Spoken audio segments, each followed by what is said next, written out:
This is a Danger Entertainment podcast. DangerEntertainment.net. Danger Entertainment Podcast Network. Please note that any comments, jokes, questions, maybe anything that we say on the History of Bad Ideas is all in good fun. And remember, we insult everybody. Our thoughts, opinions, questions, anything else, actions that we do on the show do not reflect any of our employers, organizations, advertisers, or anyone else that is associated with the History of Bad Ideas. And remember, at the end of the day, it's just a joke.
Welcome to the History of Bad Ideas, episode number 325.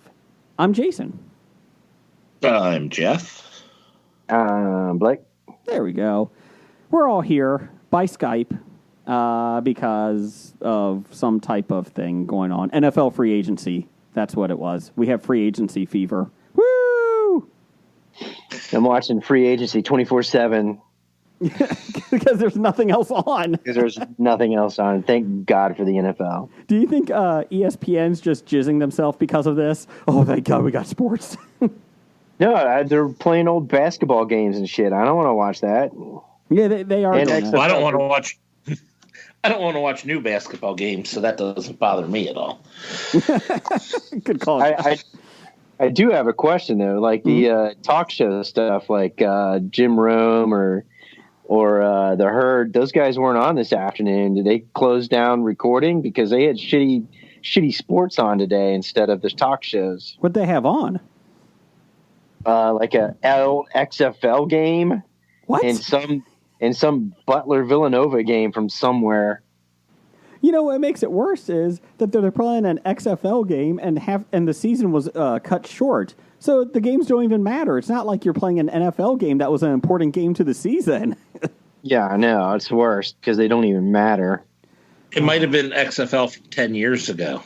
Ooh. No. It was like a couple weeks ago. There was no He Hate Me? No. So, yes. So we are here. And we're podcasting because we're defying the odds and soldiering on. That's right. That's right, because I'm not going to let this virus tell me what to do. Fuck yeah. Take control of my own destiny. We're social distancing and staying 600 feet apart. Well, actually, probably more than that. Blake and I are 50 miles apart. Jeff and I are probably like 20 miles apart, 15. Yeah. So we're doing our part in the world. On the positive, we will touch on it a little bit, how this affected us a little bit. But mostly, going forward, I think it's a good thing to do a positive topics. And we can still talk all geek stuff in that. But I'm talking like not try to go into how shitty the world is right now. So we can talk about it a little bit. But I think from now on, people should tune in and want to break from the shit that's going on. Oh, well, you ruined every single one of my talking points. No, we can talk, like I said, for a little bit. I'm kidding. I don't want to talk about that shit anymore. There you go. Jeff, it sucks, though, because you don't have any trivia or anything, right? I don't. My trivia nights are not happening. Ugh. Isn't there, like, some online trivia things you can do? There are, and I know there's a lot of people within the trivia community doing a lot of Twitch things and whatnot. So I'll wait I'll find that out tomorrow, which is my normal trivia day. So, Do you get on Twitch? I've got on Twitch a couple times to watch a couple of different things, but Okay.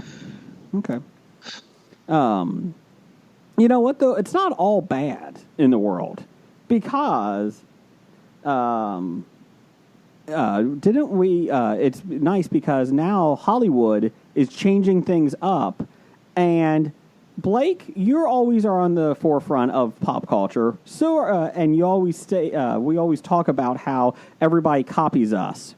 And Blake, didn't I tell you 3 weeks ago that the movie industry should just stream all their new movies to a captive audience? Blake? Skype must have lost him. We didn't want him anyways. So Jeff, sorry, Blake. But Jeff, we talked about this, how The Hunt did not have, how The Hunt was struggling.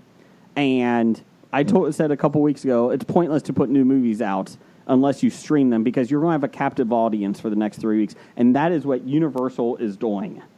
So that's kind of nice. They're coming out Friday with The Invisible Man. They're coming out with The Hunt and Emma. I don't know what that is. Do you know what that is? I haven't heard it unless it's based off of the what's her name book, Jane Austen book. Oh, okay. Hello. Blake's back. Hi, Blake. I'm back. Blake, we're talking about how Hollywood copied our idea and put their movies that are in theaters streaming to TVs now. Yeah. What's How do you up like with that that? shit? Well, that's pretty cool. Too bad I really don't want to go see anything. Well, here's the issue. I wanted to see The Hunt. I didn't get out there to see it. Now I'm debating, do I want to spend $20 to see this at home? Oh, they're going to want to charge you $20 at home to watch it? $20 for a 48-hour service. Of course they're going to charge you to watch it. They're not giving it to you for free. But you know what, though? If you have a family, I have a family of 5 total. For us to go to the movies, even the cheap ones, it's $35 to $40, and that's not counting food. So Trolls 2 is being released in theaters and on the streaming service the same day, April something, 6th or 10th. And I'm like, well, not that I want to see Trolls 2, but I'm like, that's a pretty smart service. For $20, I save money, and my kids get to watch it. Oh, yeah, that's what I was thinking. I was like, why aren't they charging like 12 or 15? It's like, well, 20 makes sense because they want to try and upcharge people in households. Yeah. With that price, everyone in the household gets to see it. Me being single, that doesn't help me at all. No, it doesn't. Unfortunately, nobody in my household wants to see The Hunt. So not even my wife. She's like, no, I'm not watching that. So now I have You can stay up late and watch it yourself. I know, but then I got to pay $20 for it instead of paying $7 if I went to a matinee. So and so, but it's a genius move. It really is. I'm hoping more movies or movie studios start doing this. The only issue is that the only film that was supposed to come out in the next couple of weeks was Trolls 2. Nothing else was on due for release. Well, Fast and Furious 9. Was that this year? I believe so. And the James Bond. So those were all due out in April? I think all of their releases are being pushed back because of this. Well, I mean, don't call me a journalist or anything, but that's what I thought. Yeah, I definitely know the James Bond movie was pushed back because of this. Okay. And I know today, right before we went on, Regal, AMC, and another movie theater chain all closed up starting tonight. Did they? Yeah. So, what's the one that we usually go to, Jeff? By your house? Is that Cinemark? Is that Cinemark? I don't think they have yet. I don't think they have. So, and you figure it probably makes sense too, because if nothing comes out for the next 3 weeks, what's the point? You're not going to go see. I mean, poor Onward has no shot. Yeah, that's the thing is, I do kind of want to see Onward. No, but I think it's pretty good. You're forced to adapt. You got the technology to do it. I mean, I'm being forced to telework now for 3 straight weeks, and pending what's going on after that. So yeah, why wouldn't the movie cinemas say, okay, let's do this, keep the movies going out, and pay you $20 for streaming or hook up with somebody, like HBO Go or whatever else is going on. Because they got Disney Plus is releasing Frozen 2. Yep, this past weekend Frozen 2 came out, which was 4 or 5 days early and 3 in terms of buying. Oh no, I'm sorry, it was 3 months early because it was supposed to go to Disney Plus in a couple months, and they also released Rise of Skywalker, the Star Wars film, early on digital release on this past Friday instead of today. Yeah. Of course, then you would have to buy Rise of Skywalker. So, but you know what? Disney's being smart about it. Fucking put it out there. They said this coming weekend, there's going to be a rise of 60% to the streaming networks of viewership. So, of course, because everybody's got to do. Yeah, they're closing down all the social venues, and you can't get in groups larger of 10 or 50 now. So yeah, everybody's being forced to be homebodies, which is going to be a tease for our top 5 this week. Yeah, exactly. So, have you guys watched anything since we're secluded? My life hasn't changed yet. That's awesome. I mean, I haven't. My routine has still been the same. It will start tomorrow when I miss trivia. That's the difference that I've been through so far. So, oh my gosh! I think it was up on our Facebook page at the History of Bad Ideas. I think it was on our Facebook page that nobody on this show has had their lives changed much from being in quarantine. It just seems like our whole life has been quarantined. This doesn't change anything. Yeah, I was at the Sideways Glance Muppet that you put up there when you realized your lifestyle is called quarantine. Like I said, I was quarantining before it was popular. I'm just saying. Yeah, I think we stayed in this weekend and it drove me insane. Does it? But I did. Yeah, it does. Okay. I went to the Home Depot. I got something. I went to the gym. And then, I was able to. Then we're ordering dinner out every night to try and keep the small independent restaurants going. So I'm going to try and keep pumping money in that way. And today, since my gym is closed and I exercise, there's a small hiking trail. I went and walked around it 5 times in an hour just to get out of the house. And I'm like, well, I'm out in the open air, it's my wife is not working either because they closed. She works at the libraries, so they closed the libraries. So, so she basically has the kids at home, and she's like, I don't want to homeschool them, but I'm going to have to because at this point they're not reopening the schools. So she realized quickly after the first 2 days, oh, they need a schedule because my kids don't do well without a schedule. That's right. Are the schools sending things home? Like this is where you're supposed to be learning and stuff like that? I don't know about. They're supposed to be distance learning, aren't they? Well, here's the thing. So I don't know how every school's doing. I can tell you my experience is that this week is supposed to be a 5-day snow break. They're using the snow days for this week because we didn't use any. And then next week is technically spring break. And then the following week, they have a packet. My son is 9, and he has 45 pages of work to do. So they said basically that third week, you can start schooling. Obviously, we're going to start it earlier so that he doesn't have that much to do then. But basically, the 45 pages, they said, is a 2-week thing because they're expecting it to be longer. So you can either print it off online right now, or they can you can pick it up at the school by the window or whatever, in a couple weeks.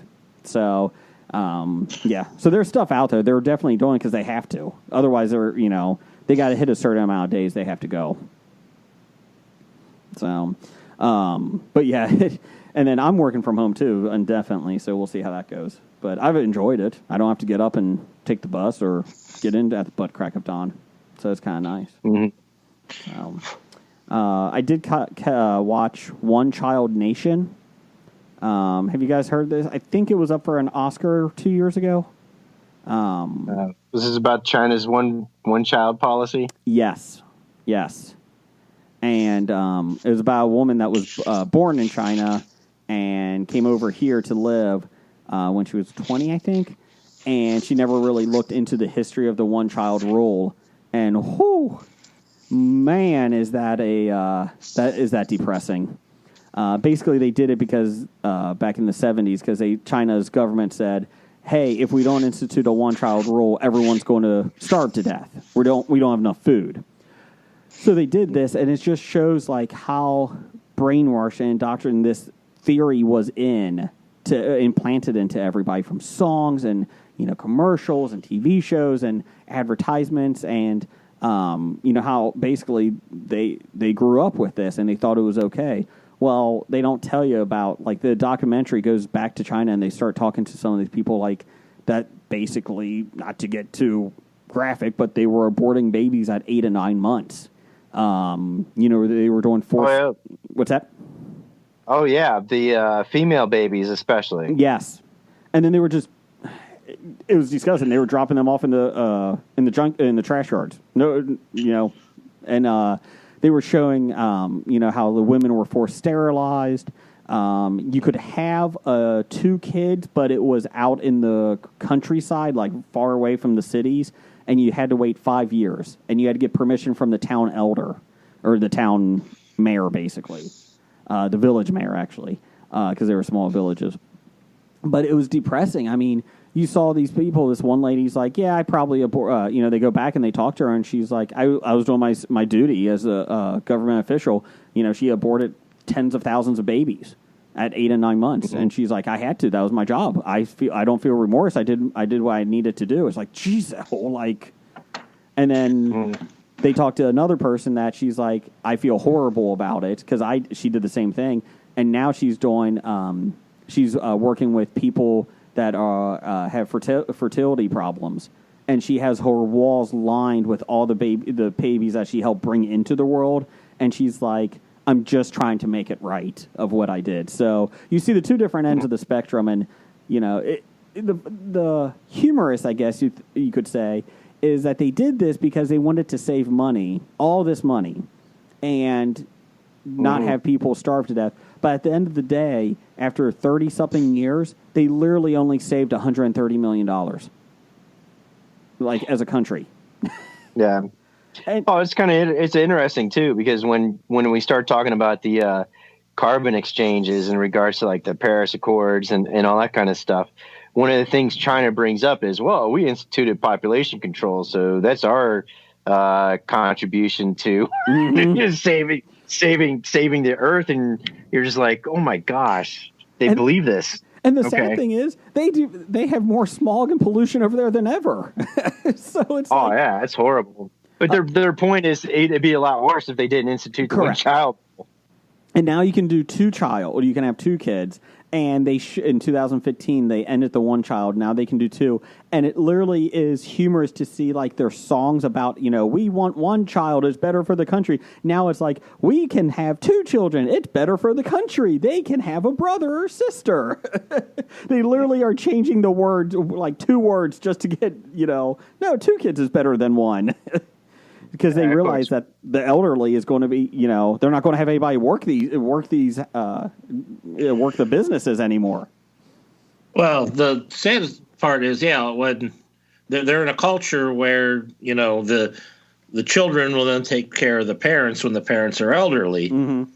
Well, so when you only have 1 child, that 1 child has to take care of both parents. Mm-hmm. And if that child is lucky enough to find a spouse, then there are 4 parents that they're responsible for.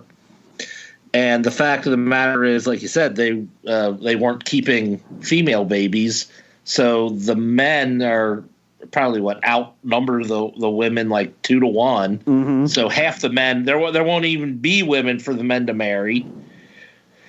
Well, they were talking about how a lot of the female babies were put up for international adoption because the government found out that you can make money at that, because they were selling the babies basically for $20,000 to America and other countries. Fuck too. yeah.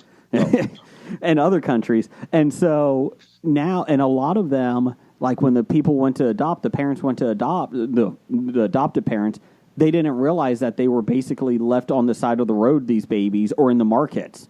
I mean, they would leave female babies in the marketplace, and they would die if nobody took them, which happened a lot. And so the adopted parents are basically getting told now, 20 years later, like, yeah, the families really didn't have much say in it, or, you know, this is why they were, you know, put into foster care. And it really was staggering. And then, like I said, when they said that they only saved $130 million over 30 years, I'm like, they spent more on that on the marketing of getting people to only have one kid. And they spent that. Mm-hmm. And I'm like, so you didn't break even on that end of it. So it's on Amazon. It's a really good documentary. It's called One Child Nation. So, yeah, take a look. I believe it was up for an Oscar.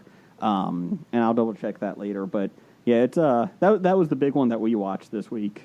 Blake, you see anything? Yeah, actually, I was pretty ecstatic on Stars. They're actually playing the old Repo Man from 1984. Emilio Estevez? Yeah, Emilio Estevez, 1984. People who aren't familiar with the movie, it's a quirky comedy. It's a small independent B movie that's written and directed by Alex Cox, he's a kind of a interesting cat himself. And this is when Michael Nesmith from the Monkees was producing B movies. Yeah. And this has got old Harry Dean Stanton in it. Emilio Estevez and his, Breakfast Club. It's got Tracy Walter, and other guys like Tom Finnegan and stuff. So if you've never seen it, it's probably got one of the best punk soundtracks for a movie that you'll ever come across.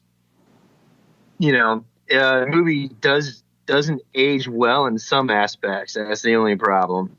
I think if some people who watched a couple of scenes in this movie, they would be, triggered or offended by some stuff. But it's actually really funny because I love the comedy that's in there, and the one-liners are really good. So if you're paying attention to the comedy and you like offbeat shit, the plot is just weird, but it's supposed to be, but yeah, Tracy was a Walter, talking about, just think about this. Sometimes you'll think of plate or shrimp, and then somebody says plate or shrimp, and he's just giving his philosophy on life. And that's when Emilio is like, hey, so you did a lot of acid in the hippie days, huh, Miller? He's like, but then later in a couple scenes, they're on a telephone booth outside of a restaurant, and there's a big sign, and there's like special plate of shrimp, $6.99. That's pretty funny. So does it hold up?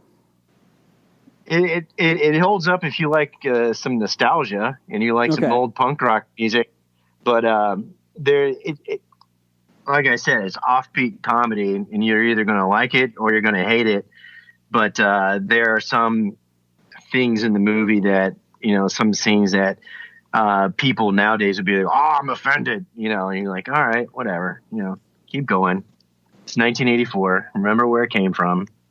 I was watching Friends. Well, I didn't. Well, I was watching. I had it on in the background while I was working today. Friends, the TV show, and I'm not going to say just because it can get people upset, but like the one Joey goes for a part in a play, and the lady goes, "Oh, are you playing the? Are you here to audition for the part of the R brother?"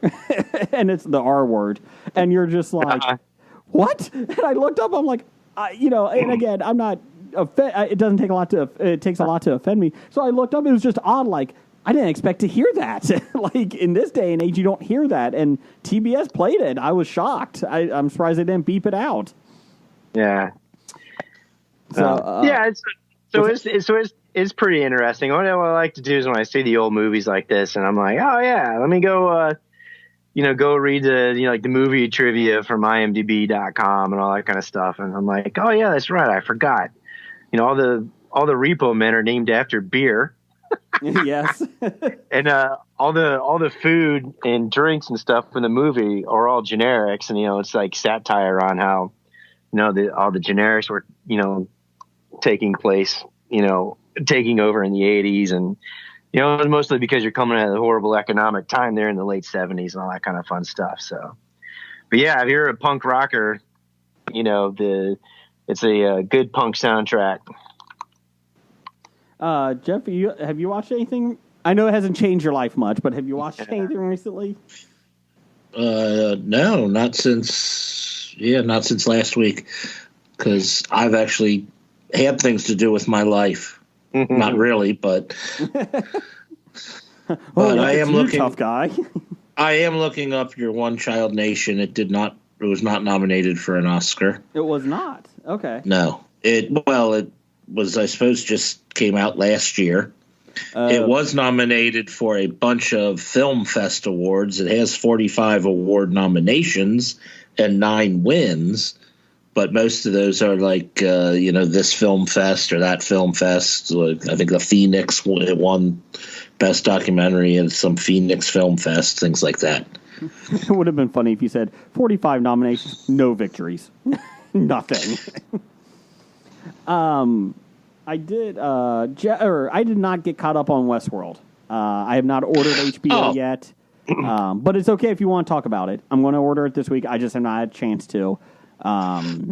Okay, I'll put it this way. I watched it. Mm-hmm. First episode, there's not a whole lot to talk about. Okay. Because you don't know exactly what's going on. It's 2058. It's pretty much setting things up, but not a whole lot happened. Well, they're introducing main characters. Yeah. And you're getting a lot of retro background information as things are happening in the now. Yeah, they're setting up what things are going to be going on, but it's like Dolores is trying to get control of stuff in the real world, and you're meeting Aaron Paul's character Caleb. Yeah, which is kind of cool. In the future, there's this app. It's like make some money, motherfucker, and it's basically an app where you pick illegal activities and you go do them. It's almost like Grand Theft Auto. It's like, hey, if you want to make a quick 1,200 here, meet these people at this time and blow the front of this ATM and get this money out and make a drop here. And when you complete it, it's like, yeah, you completed. They'll credit you $1,200. Congratulations. It was pretty funny. That's where the Caleb character's coming in. But and I think as we're moving on. You're right. You're trying to figure out what her main objective is. I think her main objective is to ultimately find out what's going on with the programming and all that. But then she sets Bernard on his to try to stop her, because she's like, well, that's his role. That's what he's supposed to do, and at the very end, you finally come across Maeve, and she's in, a different world at the point in time where she's just awakening again, and you're like, what's going on? So you don't know how she got there or what's going on. Yeah. But it is setting some stuff. There's some pretty cool futuristic things that I like. It is definitely stylish, and it does set an atmosphere.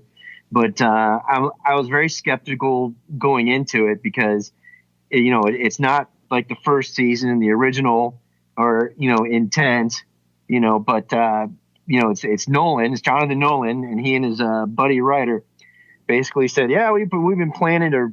It's not a reboot. We've been planning to do this in season 3 from the beginning. It's kind of like, all right, well, I'll give it a chance, and I'm at least intrigued after the first episode. I'm going to stick around and see what happens. Do you think it's, and I haven't seen it yet, so bear with me, but do you think it's Future World? Do you think they're still in the park? No. Well, I don't think they're. That's true, but there is a scene that's in there with one of the other minor characters that you meet from one of the guys that she's leeching on to. Mm-hmm. And he brings out this thing of a theory that we're all actually kind of like in a game within a game. That's we're like, true. He did say that. Like we're in a reality within a reality, and that's the con. And but maybe they are. Yeah, you're right. So it is kind of interesting. So we'll see what happens. When Dolores left at the end of the second season, when she took the boat or whatever she was doing, I thought the first thing I thought was she's going to Future World. She thinks it's the real world, but it's another park. It's Future World. Have they shown the Nazi world, the World War II world, or one? I don't want to break the surprise for you yet, Jason. Okay. It's not really a surprise. I saw it in the break commercial. if you want me to. Well, And I tell you what, Maeve. When you see Maeve, you're going to be surprised. How's that? Well, he won't now. Maybe. Do they go back Maybe. to the Bangladesh world or wherever they were at with the No. Oh, thank God. You don't know where Bernard is. Bernard, it looks like he's in something that's known as like mainland China. Okay. So, and he's been hanging on the download, and he's been like trying to double check himself to make sure that Dolores hasn't been fucking with his memory.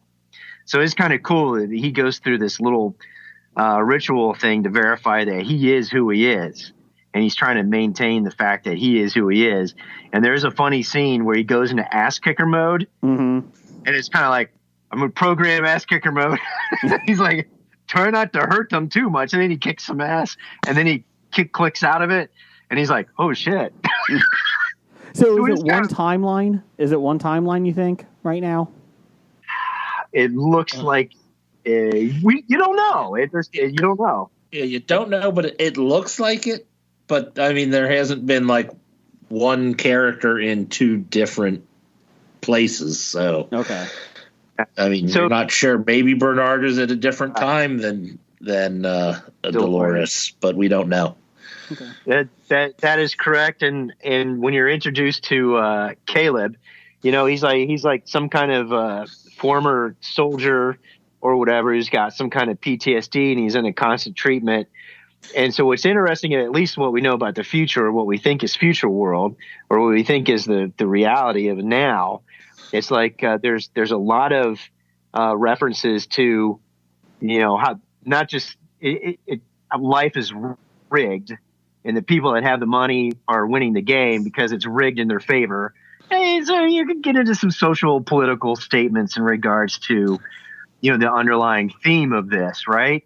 Mm-hmm. So he's obviously, you're in the future, everything's great and hunky dory, but you still have people that are disaffected, poor, not benefiting from the system. And you have these insanely rich people that are running everything. So it's like now. Yeah, yeah. Obviously, it's going to be a social commentary.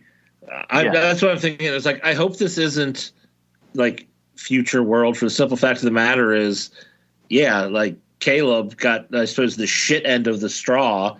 If he, this is, I'm going into this world, to blah, blah, blah. And you have to be like a laborer day in and day out. Yeah. Well, I suppose I can do these illegal activities. I'm like, where's the fun in that? I mean, who the hell is signing up for that future world? But in that scene, it's part of the con, that people don't realize, but. Well, it's the thing, though, that it's not like it's an amusement park. It's more of the Matrix, where you're stuck in something that, you don't want to be part of necessarily. Correct. And there is a hint that a lot of people are accepting or being subjugated, or how we say, sublimed, I don't know, by taking these artificial memory or artificial stimulant things, almost kind of like drugs, for placating, but they're like little computer program memory chips or things. And so you see people like putting these discs in their mouth to, for whatever things to help them or placate them or whatever. And it's apparent, somebody says, why aren't you hooked up? And he's like, I don't want that. I don't want to do that. So there's this other like thing about technology is being used to essentially as a drug. As a drug to dope the masses too. So there's a lot of stuff going on, and they're setting up a lot. And Marshawn Lynch is in it.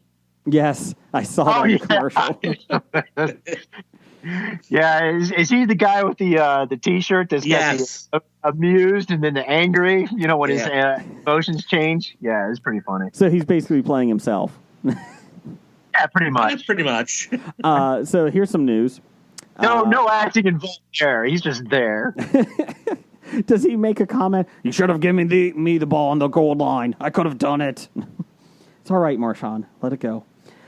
Season 3 premiere of Westworld on Sunday was viewed by 901,000 people live on live TV, which is down 57% from the season 2 premiere of 2.1 million on live TV. That's a huge drop off in one season. Well, when you also wait 2 years to put it out. Correct. Mm-hmm. But, and then again, who still watches things live? Well, that's what they said. Overall, so far, now this was as of yesterday, 1.7 million viewers watched it, including digital platforms. Yeah, I mean, because, I watched it. So it almost doubled. Right? Yeah. Yeah, it was it came on at 9 o'clock. I mean, I probably streamed it on Amazon at like 10:30. But here's the one issue. For comparison, season 2 averaged 9.2 million viewers per episode across all platforms. So season 1 averaged 13.2 million per episode. That's a whole lot. So, but then again, you also have to figure out. It's kind of like our podcast. We get a good number the first day, and then we get people throughout the week that listen. Not everybody listens, or in this case, watches the very first day. Yeah, I suppose what they say, live plus 7 is the important number nowadays. Because you got me, in all honesty, that's going to get HBO this week, and I'm going to watch it this week. But until then, I just haven't. I'm going to get it probably Friday or Saturday night, so I can watch the first episode and then get into the second one. So, we did have a Twitter poll that we can follow us at Bad Ideas on Twitter, Bad Ideas Podcast. On Twitter, we had, what is the best Outbreak film? Since, everything going on.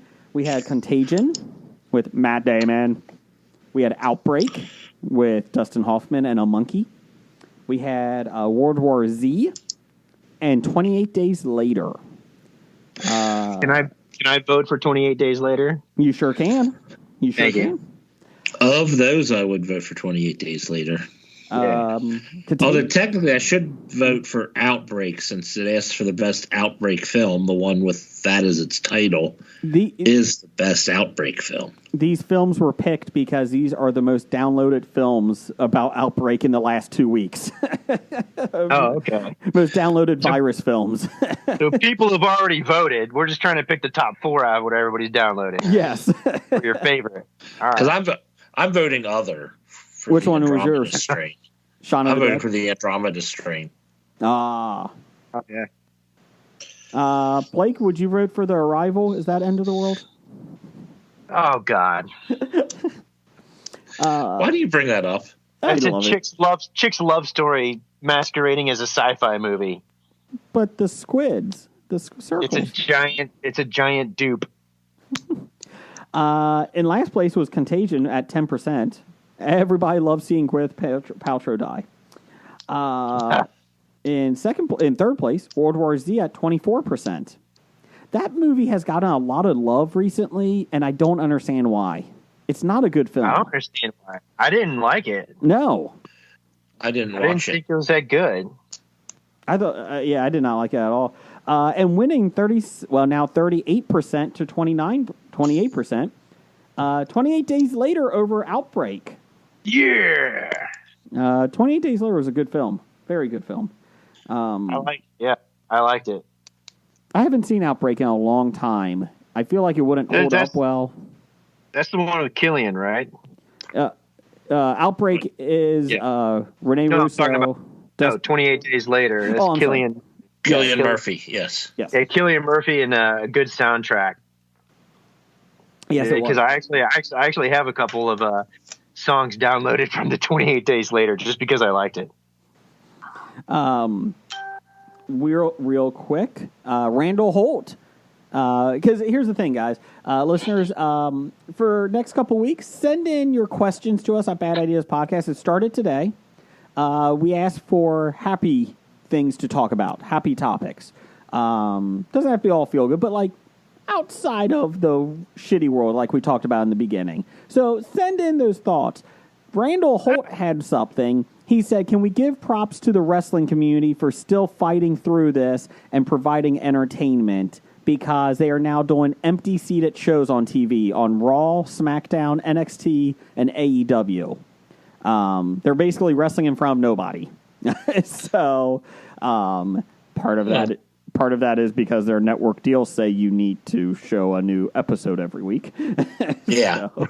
I mean, they're doing that because, I mean, they make their money through the television deals, Correct. not necessarily the crowds and whatnot. They said WrestleMania is going from a 70,000-seat stadium in Tampa to the Performance Center, their training ground, basically, training center in Orlando. And WrestleMania is not going to be in front of anybody. So there you go. So, Hey, that's what I say. Soldier on and try to be as normal as possible. I mean, you don't want to watch old wrestling matches again like they're playing the old sports and stuff. I mean, come on. And let's go. Bring it on. Keep it going. I have the WWE Network. I do watch old wrestling tapes all the time. I don't watch any, but I'm trying to think of you. Thanks, Blake.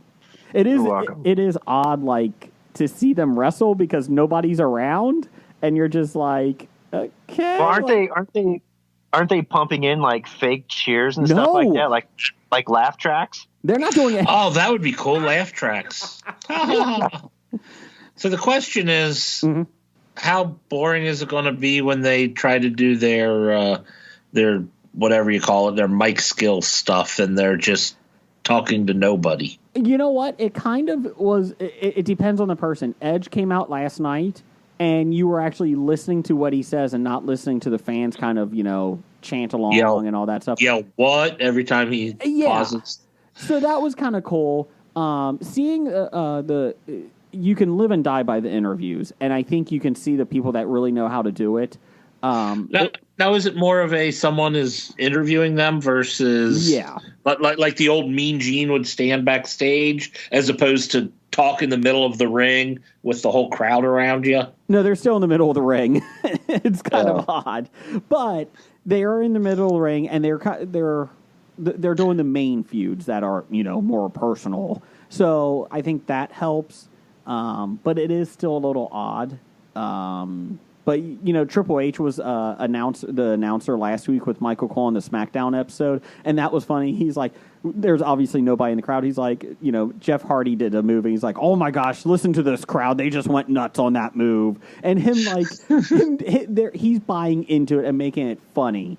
And then you had the Raw announcers last night that were acting like there was still a crowd there, and there wasn't. So I think you have to, as the announcers, have a big role, like, go ahead and joke around with it like Triple H did. So that was that, like I said, it's odd. In 20 years, it's going to be really odd to look back on this and see, just watch, I want to know the true story. I find it people are ripping on it for being fake and odd when the whole thing is fake and odd to begin with. Yes. Well, so here's the funny thing. Let's do some insurance talk real quick. Insurance talk. Oh, my God. Insurance talk. I'm dying for insurance talk. I mean, I was going to ask you about the Walking Dead episode this past weekend, but let's talk about insurance first. So the funny thing is that the rumor out there is the reason why Vince McMahon moved it to Orlando, the Performance Center, the WrestleMania in front of nobody, is he's hoping the city of Orlando cancels any gatherings and any events. And if they do, and they make them quarantine basically and close down, if they do, he already booked Madison Square Garden for June for a big show, and the idea is that if Orlando cancels everything and quarantines, he gets insurance money on WrestleMania. So he's basically playing a chess game right now. So yeah, that's the idea, is that he would just move it to June. So basically, he's trying to get the insurance money, possibly. That's the rumor. So Wouldn't I would say was he not ordered to pretty much not have it because of the state not like cancel it on him? Tampa did not cancel it yet, but they basically said nobody's really going. You can't have crowds of more than 50. Blah blah blah. All this. So basically, they said They had a press conference. They were like, "Hey, we're putting it on Vince's shoulders, basically, to decide if he wants to do it or not." So you can't have a crowd more than 50, yet you have more than 50 people working it. Correct. So basically, he's playing a shell game of trying to get, moving things around until he can get to a city that will quarantine it, and so he can get the insurance money, which I understand. He's going to lose millions upon millions. Tampa, they said, already lost $170 million with WrestleMania not being there, with it pulling out. So I just thought that was kind of funny. So there's your insurance talk for the week. Insurance talk. Blake, would you like to talk about Walking Dead real quick? Yeah, what'd you think of it? Did you watch it? Yeah. Okay. Should we give a spoiler alert for anybody who hasn't watched it yet? Yeah, for the next 2 minutes, we're going to have a spoiler heavy here. Okay, because I haven't seen it yet. Thanks, Jeff. Hey, Jeff, in the next 2 minutes, get caught up on 9 or 10 seasons. Oh, is it that many already? 10 or 11. Yeah. So, well, if this thing lasts long enough, you should, Jeff. Yeah, so Negan, spoilers here, kills Alpha. Similar to what he does in the comic books. Okay. I thought when he got when he got Lily, was it Lily? Lydia. Yeah, Lydia. When he got Lydia, and I was thinking, he got her for Alpha, and he started asking her these questions like, do you really love her? And she's like, yeah. And you're like, oh God, please shut up. But so I saw that he was going towards, setting her up and going towards the house. And of course, Lydia's in the chair, freaking out, trying to get out. And it became pretty predictable. I was like, you know what? She's going to get out. The house the shack that they're walking to or whatever is not where he kept her. And he's going to whack her because he's basically saying, are you going to kill her? And she's like, yes. And he's like, and he's turned a good leaf, right? He's learned from his past mistakes. But he's never killed kids. He's never killed. That's his one no. That is his one no. That is his one thing. Don't kill the kids. That's why, But anyways, so I knew it was coming. Now the curveball at the very end when he drops the sack and Alpha's head comes rolling out to Carol. Basically took the head off the beast essentially of the Whisperers. And it goes to Carol and she's like, oh, it took you long enough. It's like, hold on a second. It's like, time out. Now, there's nowhere that set this up where, unless she had a secret meeting with him out in the woods when she's running around looking for people and he met up or whatever, it almost seems it's like they never set it up as like one of those, oh yeah, we're going to do this. Blah. Yeah. And you're like, wait a minute. There was nothing that gave any indication or any steps that they're working together or anything along those lines. It was one of those things where, like, oh, we're going to throw this curveball in and shock everybody. Wouldn't it be cool that Carol and Negan were actually working together the whole time?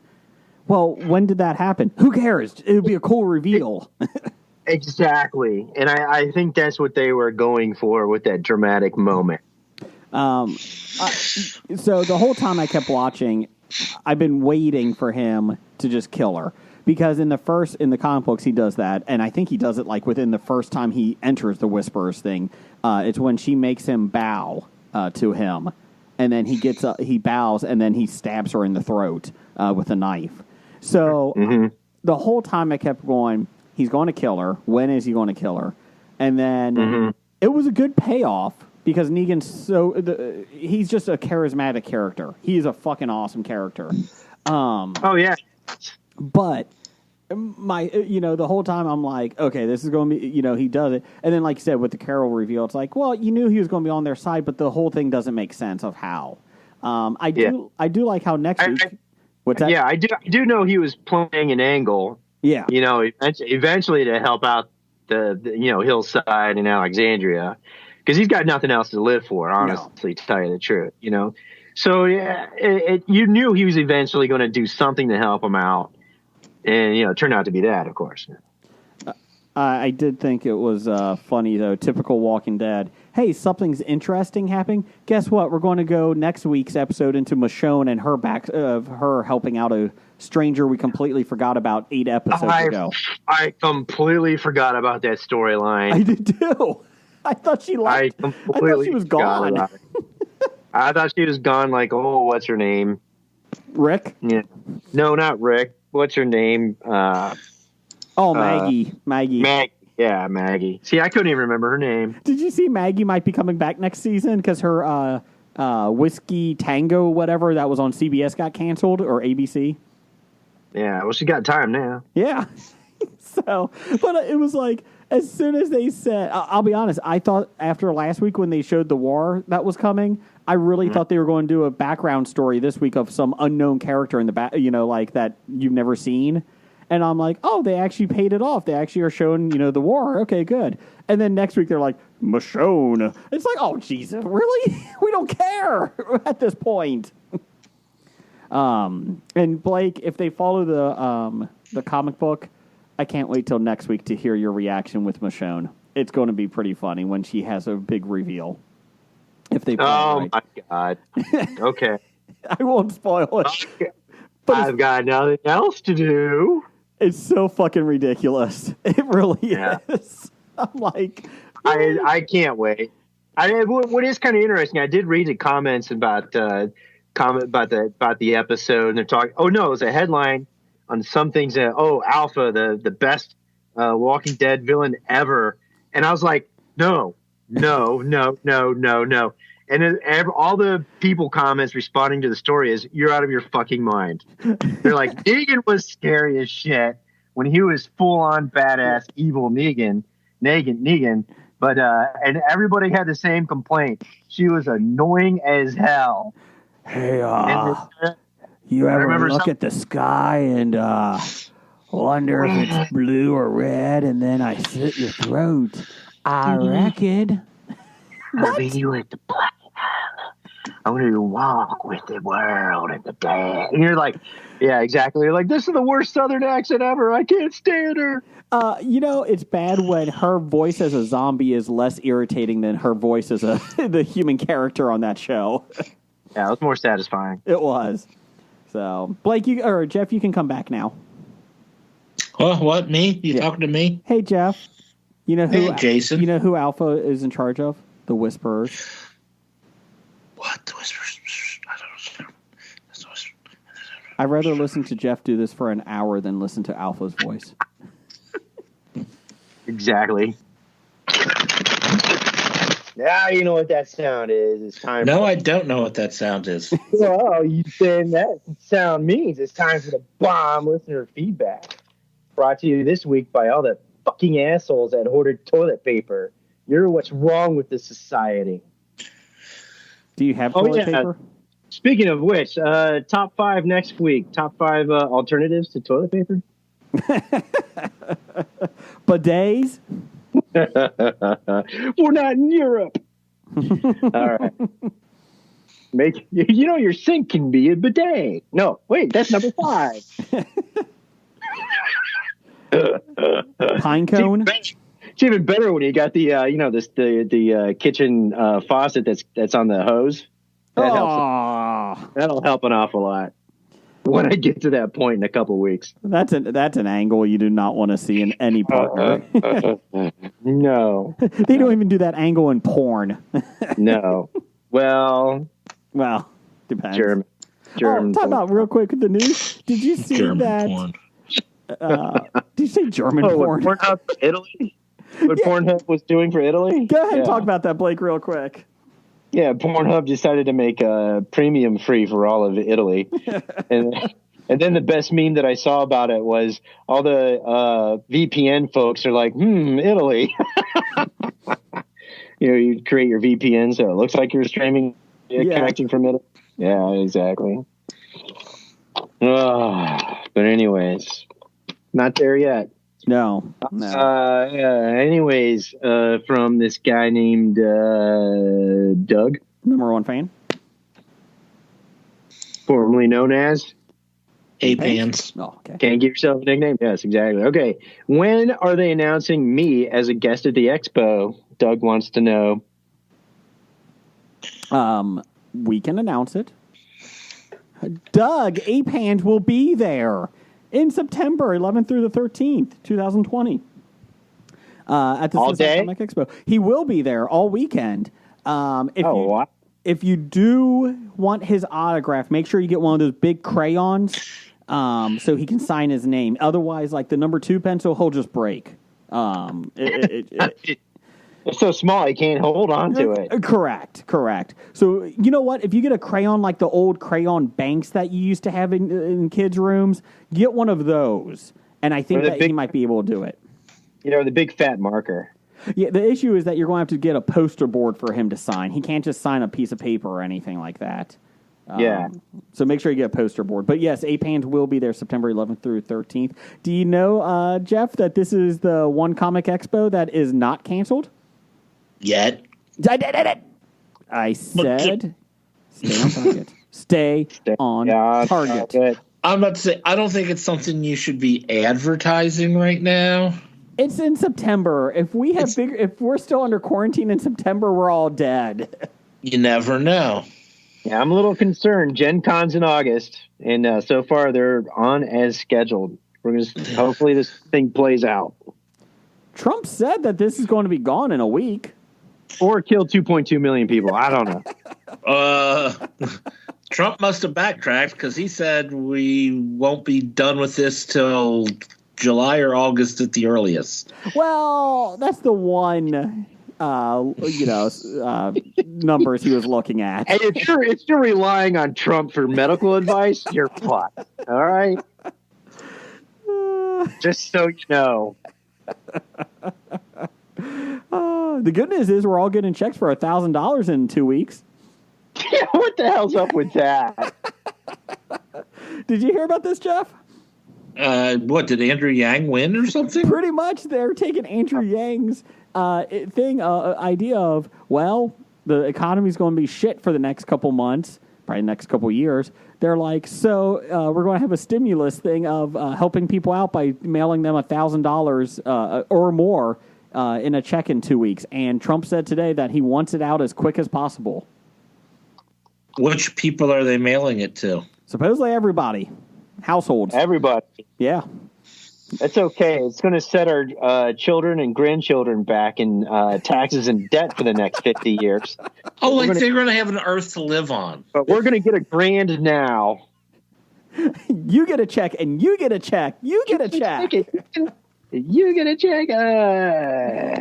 Well, hey, as long as I can take that money and then buy my dinners from local restaurants and small business owners to keep them afloat from really fucking the economy, I guess so. Why not, right? There you go. I like it. Who's really suffering in this are strippers. What about those 6-foot lap dances really hard to. Can you order takeout from a strip club? Yes, you can. How would your wife deal with that? I don't know if she's yelling something down at me now.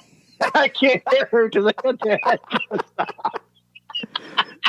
I like that Blake's at home because his wife can yell at him.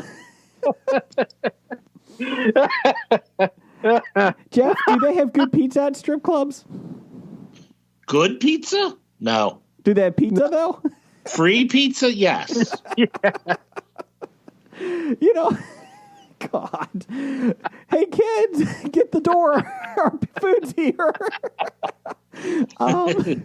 Guys, Dad, the delivery woman is undressing and delivering our food. No.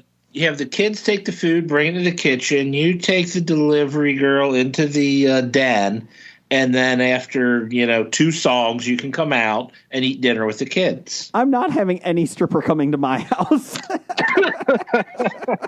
So now I know what to order Jason. That's going to be worse than the coronavirus. Delivery. Good news, honey. We don't have this COVID-19, but we do have syphilis.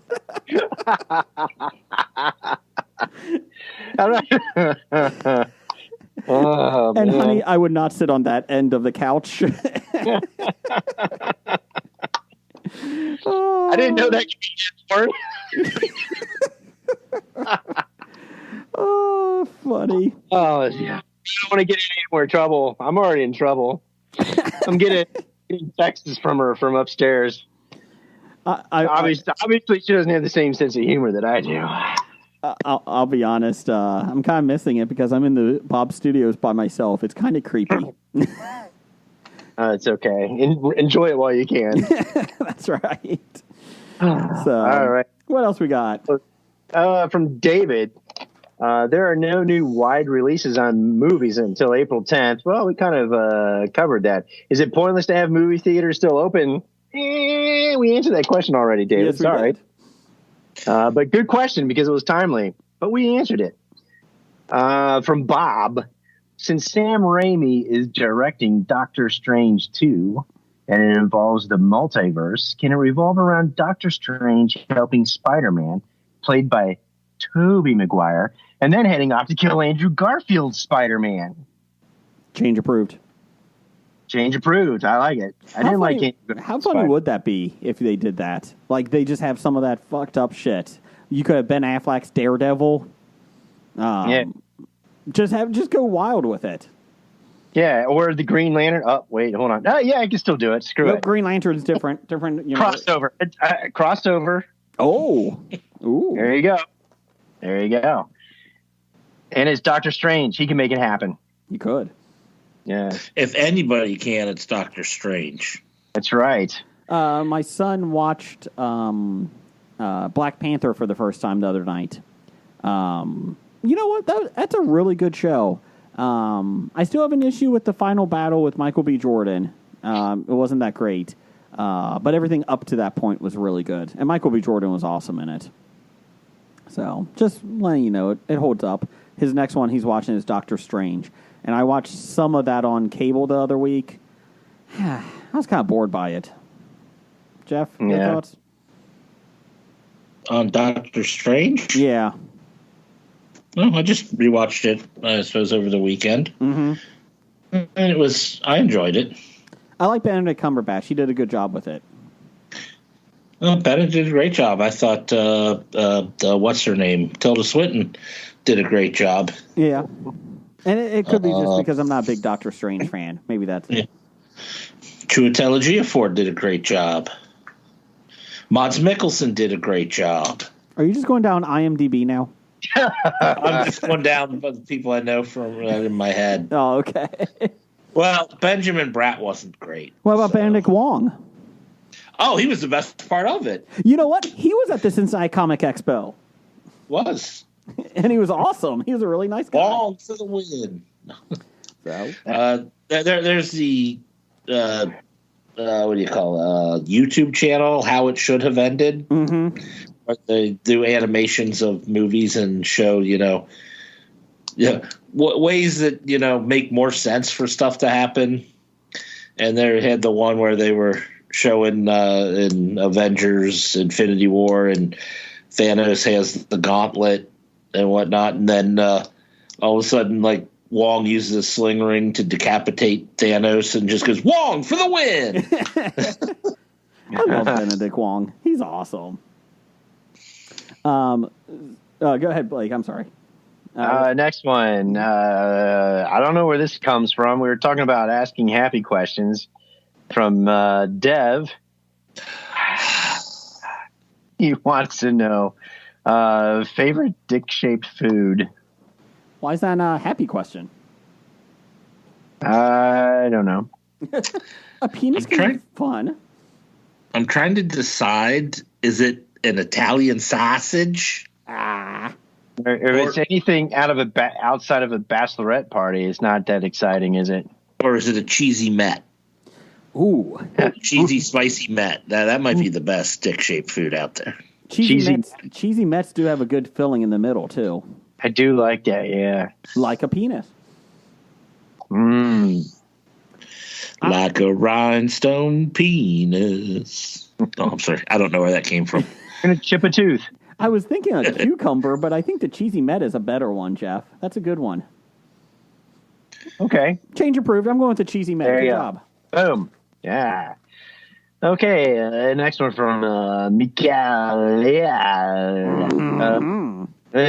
What movie do you love that everyone else hates? He actually speaks like that too, by the way. He does.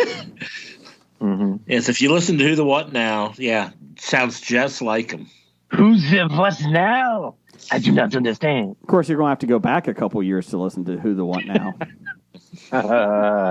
We're still standing. What? Who? We don't even What? need a virus. A virus won't even stop us No. until we all die, but that might stop us. You know, Damn, a movie that I love that everybody else hates. I don't know what would that be? Time Machine. Oh, that's you. Okay. I thought you were answering from. No, that's sure. The Rock. No. No, far too many people like The Rock. That's the problem. Welcome to The Rock. I'm going. Yeah, so many people liked it as a comedy, not as an action thriller.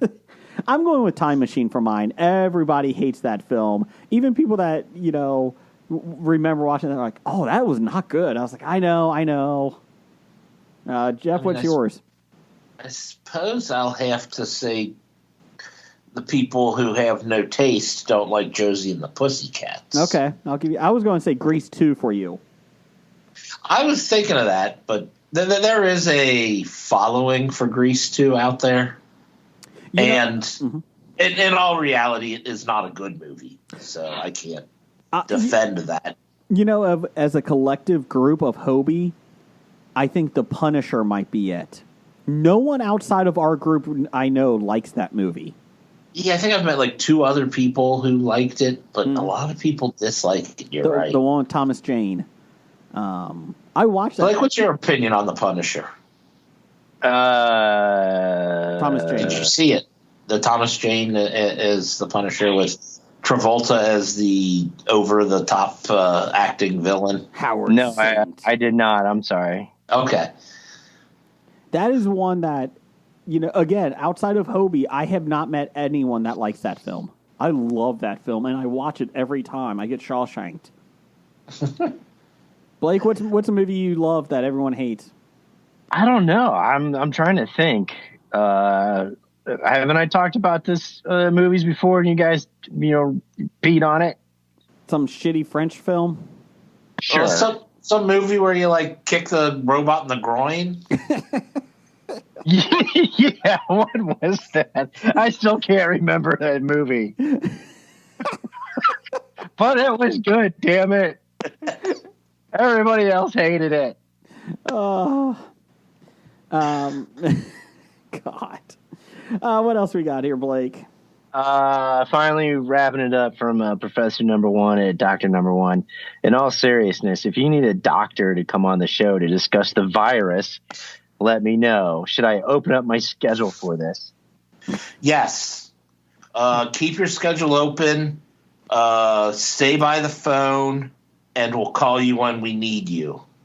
But do nothing else but sit by the phone. Yes, please do not go out in public for many reasons. It may be a short fused recording session we have in regards to matters of life and death. So stay ready. That's right. Stay ready. So Blake, thanks for that. How much toilet paper do you have? How much do I have? Oh, Professor and Dr. Number One. How much do you have? How much do you have? Yeah, for toilet paper, anything is possible. It wouldn't surprise me if Dr. Number One was a toilet paper hoarder.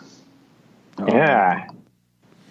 Oh, has anyone figured out what the overall plan for having too much toilet paper is? My comment was, of all the things that's going to run out, toilet paper probably will not run out the first thing, right? It's going to be food, right? No, Well, apparently toilet paper is the first thing to run out. Since it is we're the out first. of it. And it says a lot about our society. People like clean but asses. I think in the next pandemic like this, they're going to come. The first thing that's going to get rationed is toilet paper, not medicine, not food, not canned goods. It's going to be toilet paper. I mean, I want to know how people in the future are going to look back upon this, crisis, and how is it going to be taught in the history books that there was a run on toilet paper while people were catching a deadly virus? I think they're going to say, where like bowel issues aren't a symptom of the disease. I mean, I can understand that if you were sitting on the toilet, the whole time. But the diarrhea is a possibility. Oh, that's a possibility in life. But you know what? But out of all the shitty situations to clean yourself with, that's the easiest. Yeah, it's like my toilet's right next to a shower, so if I have a bad episode where I need to use 4 or 5 rolls of toilet paper, I'll just wash myself off in the shower. You use 4 or 5 rolls of toilet paper in one sitting. That's a bad day. It is, but apparently people think they need that because they're pulling in 12 48 packs all at once. Exactly. I am dead serious. You're absolutely right. And they will end the conversation with, and that's why we use 3 seashells. Oh, no, not that future. Well, my thing is, though, it just boggles my mind because I'm like, toilet paper is one of the things, not that you want to, but there's other alternatives that you can use to it if you ever ran out. So, like Jeff said, a shower, a bidet. They said bidets are selling on Amazon right now. So that's interesting. Note to self, buy stock markets in bidets. Yes. And nothing else on the stock market is worth buying right now. Actually, everything on the stock market is worth buying right now. WWE is down too, so I'm waiting for them to fall lower. Everything is down. Yeah, stock market. Granted, it'll probably go lower for a couple of weeks before rebounding. But even if you just buy it now, you're going to make money. It's not eventually. Yeah, as long as you're not retiring this year, you're fine. Exactly. Now's a good time to be a contrarian, because if you're looking to retire in 10 to 20 years, you can buy a heck of a lot more of what there is now at these lower prices, and eventually you're going to hope it goes back up, unless this is the total shiptopocalypse, shipocalypse. Correct. Then we're all screwed. The question I have, though, I mean, the stock market, is going down. I mean, it's about time right now that wouldn't it be a waste to sell your stocks now? That is correct. It's so it should not continue to go down because no one should be selling because. Correct. You're only experiencing a devaluation, which when you sell and move things right now, you are going to take the loss. Yes. So. I mean, and obviously I'm not a stock expert, so maybe it's just my small brain can't fathom it, but it's like if you sell now, you're taking a hit. Now you're really taking the hit. Yeah, just hold on. Eventually things will go back up, and if not, then in a couple weeks when I start going Mad Max on my neighbor's asses for toilet paper, it's not going to matter. Yeah, then whatever you have in the stock market won't matter. That's right. Once Blake goes Mad Max. That's right. I got my neighbors first. I got neighbors pinpointing who I'm going to hit first. I know I could take them out. I was watching them unload their groceries. I know where the toilet paper's at. My one neighbor got $500 worth of MREs. Well, that's kind of stupid because MREs have an expiration date, and the ones that you actually get on the market are actually those that are expiring soon, believe it or not, like within the next 12 to 24 months. You're better off going to the store, spending that same dollar amount on non-perishables in the canned and bagged food section because it's the same damn thing. My comment was, well, he got the bucket But of them. MREs cook themselves, don't they? Well, they do have heating, and well, this is the only thing that you would want them for. They do have those chemical heating cooking things that you just add water to that'll heat up your food for you. He said that they it's that bucket of MREs, I guess, that Doomsday Preppers get. It's $500, and it lasts 25 years, supposedly. To which is that stuff. Yeah, same thing. Take $500, go to Costco. Buy non-perishable foods because it's exactly the same thing that's in those buckets. Yeah, and that was my comment. That was my thought: is get the canned foods. I mean, Yeah, get $500 worth of Spam. it's gotta taste better. Yeah, I agree. Well, it's funny because he didn't tell his wife about it. So she went out to get the package from Amazon or wherever it was delivered from, and she went to lift it up. She's like, "What the hell is this?" And he's like, "Oh yeah, I spent $500 on these, but they're good for 25 years." And she's like, "In 20 years, I am not eating this shit." And I'm not eating 100 packets of dried green beans. I just thought that was funny. I was like, "Wow." That's right. Go out and buy your own and mix it up a little bit. Trust me. We did have something talking about positive. We'll throw this in here. Steve at EILFM. Everything I learned from movies. Everything I learned from movies. Yeah, there. Thank you. Podcast. Everything I learned from me. Yeah, sure. We learned nothing from Blake. He gave us some movies. And he's like, you can watch 2 of them. You have to watch 2, and the rest which ones do you burn? So I'll give you some movies here. 28 Days Later, Resident Evil, Solaris, Species, Stealth, Chain Reaction, Riddick, Battle, Los Angeles, Terminator Salvation, The Box, and I Am Legend. We'll go with those first. No, wait. What There's a lot of preference? movies we can easily burn. We save how many? 2. Chronicles of Riddick might be the one I save. It's been a long time since I read that list again. I like I Am Legend. 28 Days Later, Resident Evil, No. Solaris. Yes. I would definitely save Solaris. It's the best movie on that list. I don't think I've seen it. Species. I would keep that just because she gets naked. Stealth. No. Chain Reaction with Keanu. No. Chronicles of Riddick. No. But I liked it. It's been a long time since I smelled beautiful. Battle Los Angeles with Aaron Eckhart. No. Oh, God, that makes it worse. Can't start burning that soon enough. Terminator Salvation. Nope. Burn it. The Box. I don't know what The Box is. The Box is the one where you hit the button and then the box is delivered to your door. You hit the button, you get $1 million, but someone you don't know will die. That movie. Yes, James Marsden. Yep. And was it Cameron Diaz? I think you're right. You can burn. And I Am Legend. I like that one. 28 Days Later and I Am Legend would be my 2 to say. I would save 28 Days Later and Solaris. I would do Species and Resident Evil. Because you're a pervert. Well, it just means I have no movie taste at all. And you're a pervert. Okay, here we go. He gave us one more. Here we go. Same rules. Chronicle. That was a good one. The Invasion, Reign of Fire, 10,000 BC, Pathfinder, the unrated version. I haven't seen any of these. Yeah. The Island. Oh, God, burn that one. After Earth. Oh, God. And Battleship. You stake my Battleship. So I guess I'm saving Reign of Fire and Chronicle. Yeah, I'm saving those 2 because I haven't seen either of them, but I kind of want to. I'm going to go with your guys' recommendation.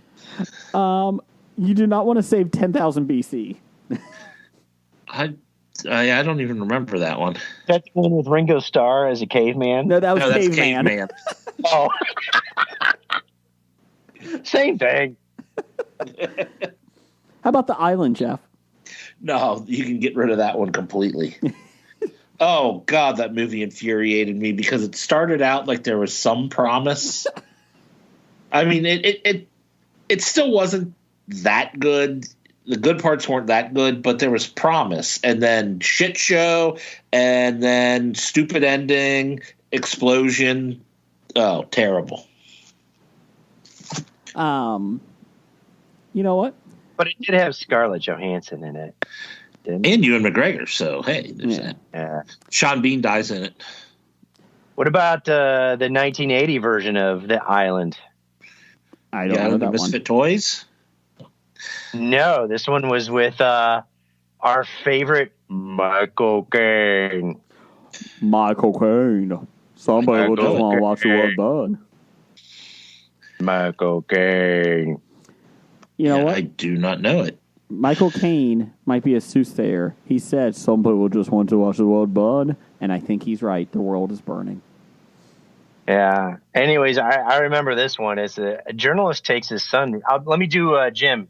A journalist takes his son with him to investigate pirate activity off the coast of Florida, but he gets stranded on a mysterious island where he might not be alone. That sounds awful. It was kind of like piratey, bad dudes. Okay. Okay, 2.3 out of 10 on IMDb. I don't remember it being that good either. But the other one's got ScarJo. ScarJo. Let's do All right. some news of the geek.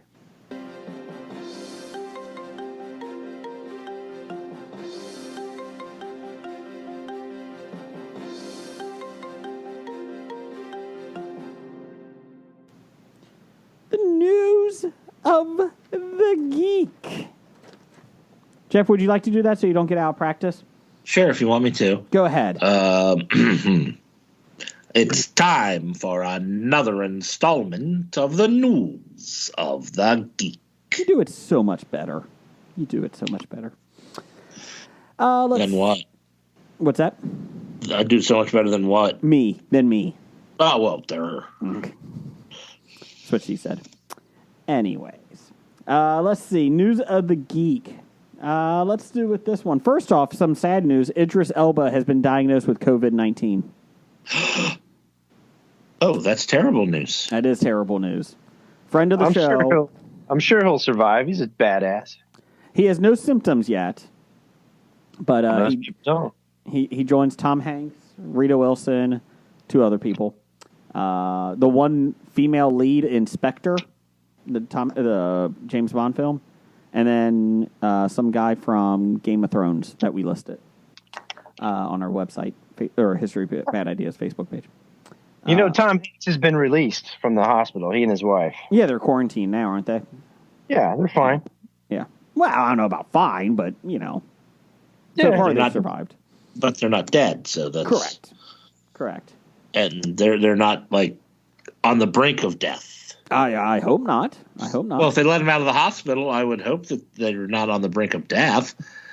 Well, Well, Jeff, I don't know. I've seen what's been going on. I don't think anybody knows what's going on anymore. I think they would release people on the brink of death. But anyways, Idris Elba, sad moment. So let's hope he gets better, like everyone else. Somebody that isn't getting better, per WGRZ Buffalo, former NHL enforcer Matthew Barnaby. Remember him? He was arrested in Nashville last Thursday and accused of being too drunk in public and choking someone. Police were sent to an establishment called Nashville Crossroads to respond to reports of an intoxicated male allegedly involved in an altercation with his girlfriend and some bystanders. The male, Barnaby, supposedly choked the bar's bouncer, according to the police. Barnaby got hit with assault and public intoxication charges and was released on $6,000 bail. He will return to court March 27th. Last time the former NHL winger ran into trouble with police was in May 2011 when he was charged with criminal mischief, trespassing, harassment, contempt, and aggravated harassment. He was accused of breaking down his ex-wife's door and harassed her boyfriend over the phone. Can't you just hang up? Later that year, he was charged with a DWI that ultimately got Barnaby served as an analyst for 4 years following the end of his career in 2007. Basically, he was fired. Sorry. Let's see. He racked up 2,500 penalty minutes throughout his career, including stints with the Sabres, Penguins, Lightning, Rangers, Avalanche, Blackhawks, and Stars over 14 years. I remember Matthew Barnaby. He was awesome in NHL 95. He was a thug. He was a thug, which is always nice. But yeah, so maybe you shouldn't go out drinking as much, is my thought. Just a thought. Or it's going to be shown that he's got head trauma. He's got that brain encephalitis. Oh. That's why he's such a angry elf. Angry elf. Angry elf. He's an big angry elf. He must be from the South Pole. Could be. Let's see here. I like how he choked a bouncer. Like, really? You like how he did that? Well, not that he did it, because I feel bad for the guy, but at the same time, it's a funny visual in my head. It reminds me of Homer Simpson and Bart Simpson. Let's see. Usually if you're getting removed from a club or a bar, it's usually because you're part of something that you're really being a jerk about. It takes a lot to get kicked out of a bar or club. It does. Especially in Nashville. I mean, you got to be more annoying than the bachelorette parties there. Exactly. That's a pretty big thing. Yes. Let's see here. We already talked about the Frozen 2 being released early. They said Mulan and Black Widow have officially been moved back. Black Widow was moved back today. And they don't think those two are going to be released on Disney Plus instead of the theatrical releases. Especially since things are getting better in China, they're waiting for that so Mulan can go out there. They did say New Mutants might be going to Disney Plus though, because it's PG-13. They moved it down to from rated R. So there you go. So as in they said, well, there's nothing in this film that makes it rated R, or if you edit this stuff out, we'll let it be PG-13. Who knows? I mean, yeah, I know. I'm the only person in the whole country that wants to see this movie, apparently. So, yeah, that's a problem I have with Disney Plus is their anti-family values. Well, the one rumor out there now is that comicbookmovie.com is stating that Disney's stock plunged like every other stock, and it may be the time that Apple may go in and actually buy them. And I'm like, no, they're not. No, they're not. They could. Yeah, how's it feel, Disney? You're the one who's buying everybody up. Ha ha. Yeah. I mean, it's a possibility. Everything on Netflix, and Amazon has been delayed in production, except one show, The Queen. That's still in production for Netflix because it films in the UK and they haven't stopped that. So they said it's still going on. They're still filming it. It's one show that's still in production. So yeah, and I just saw a headline today from the UK saying, "Yeah, we may be really in trouble." Yeah. Oh, wait, maybe our idea was stupid. Let's not do that. We're on an island. But you know what the one positive is about the... We're on an island. We're on an island. The virus can't swim. Yeah, but we left the EU, all those filthy Mediterraneans. You know what? We want to do more positive stories during this crisis. Avatar shut down production in New Zealand. That's a positive. I agree. Anything that stops Avatar is a good thing. The Game of Thrones actor that tested positive is Christoph Huviju. Who? Oh, no. Tormund's giant pain. Christoph Oh, Huviju. yeah, that's right. Tormund. Okay. Yeah, that's right. I saw that. So there we go. Yes, so I'm just trying to look here. Unfortunately, Lord of the Rings for Amazon shut down too production for 6 weeks. You know what? Okay, so I give you guys a lot of shit about Lord of the Rings and all that stuff. I'm actually interested to see how this does on Amazon, and I actually may be interested in watching it because I think I could watch it as a series. And it's a whole different fresh start, right? It takes place before the movies, right? Yeah, it's like a prequel 1,000 years ahead of time. Okay. I'm actually interested to see it. I have yet to watch The Witcher, which again is a tease for the later on. Really? Yeah. But yeah, so I'm interested in that, in Lord of the Rings, and especially with all the money they spend on it. So, and that was about it. Spider-Man: Far From Home. This is the last thing. Delivered a reimagined version of Mysterio. And he revealed, at the end of the show, spoilers, Mysterio revealed Spider-Man's secret identity to the world. While Yeah, that's right. What's that? Yes. While it seemed like Quentin Beck had died, he is the master of illusion, and a return somewhere down the line really wouldn't be that surprising. I thought when he technically died at the end of Far From Home that he would be alive. I didn't think he was dead, right? Jeff, back me up. That's what you thought? Yeah, because he's okay. Yes, that's what you thought. Okay, I back did you think up. that, Jeff? I don't care. Really? Why? Well, I mean, if he's dead, he's dead. I can live with that. If they bring him back, okay, they bring him back. I mean, I'm not going to try and pick it apart. I mean, obviously, if they bring him back, he didn't die. If they don't bring him back, then he died. Did you like that interpretation of Mysterio? I have no problem with it. Okay. With the technology, instead of him actually having some kind of like magician powers. The biggest problem I have is it was all Stark tech and Stark this. I thought there was that Spider-Man was too reliant on Tony Stark and Iron Man, and they need to get away from that in Spider-Man movies, to be honest. And The criticism where Tony Stark kind of like takes over the fatherly role from, the legacy of Peter Parker's uncle. Yeah. I mean, it worked in the first with the Homecoming. Yeah.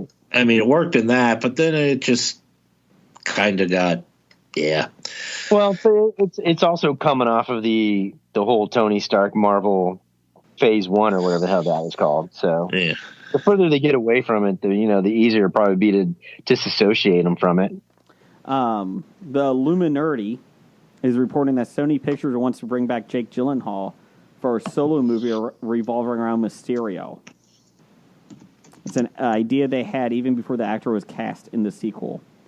No details have been revealed beyond that, but with characters like Venom, Kraven the Hunter, and Morbius, who's getting his own film, all getting their own solo outings, it does feel like Sony could be building an eventual Sinister Six team-up.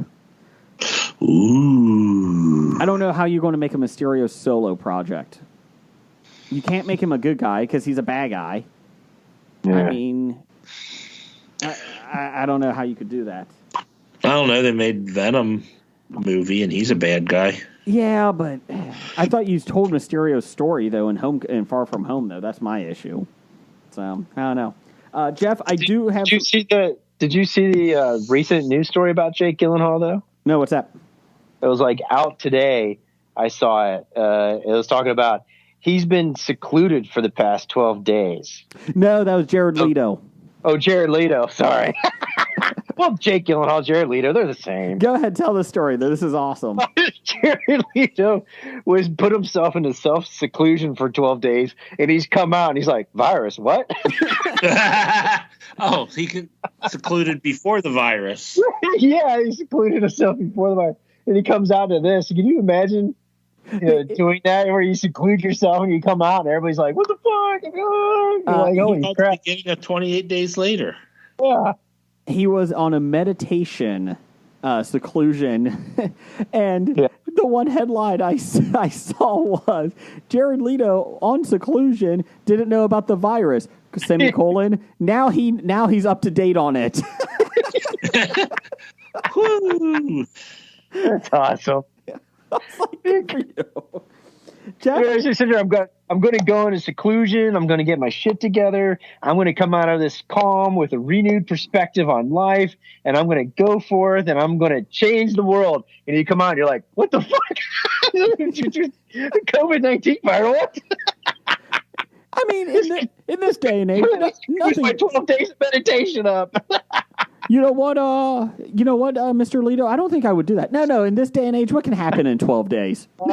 I'm going to go back for 30 more days. See you later. Hey, by the way, does anybody have any toilet paper? Oh, do you think Jared Leto uses it? Toilet paper. There's no toilet paper left in the world. What? Jeff, I found an article for you. You ready? Shoot. Entertainment Weekly interviewed the New Mutants director Josh Boone. And he said before the Disney-Fox merger, his hope was that there was going to be a trilogy of New Mutants.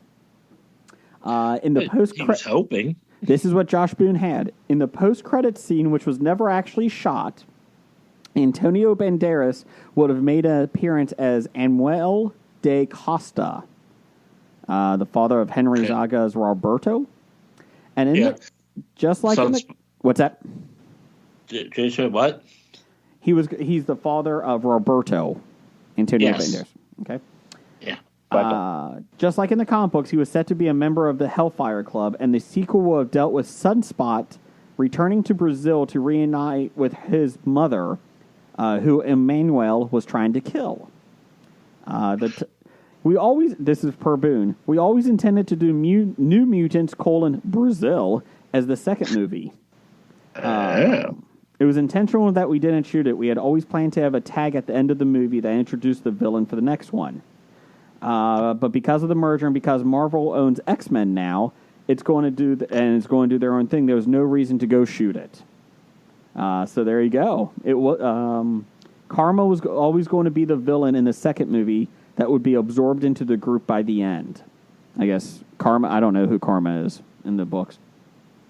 Karma, yeah, she was Sean Coy Mong, who was one of the original New Mutants.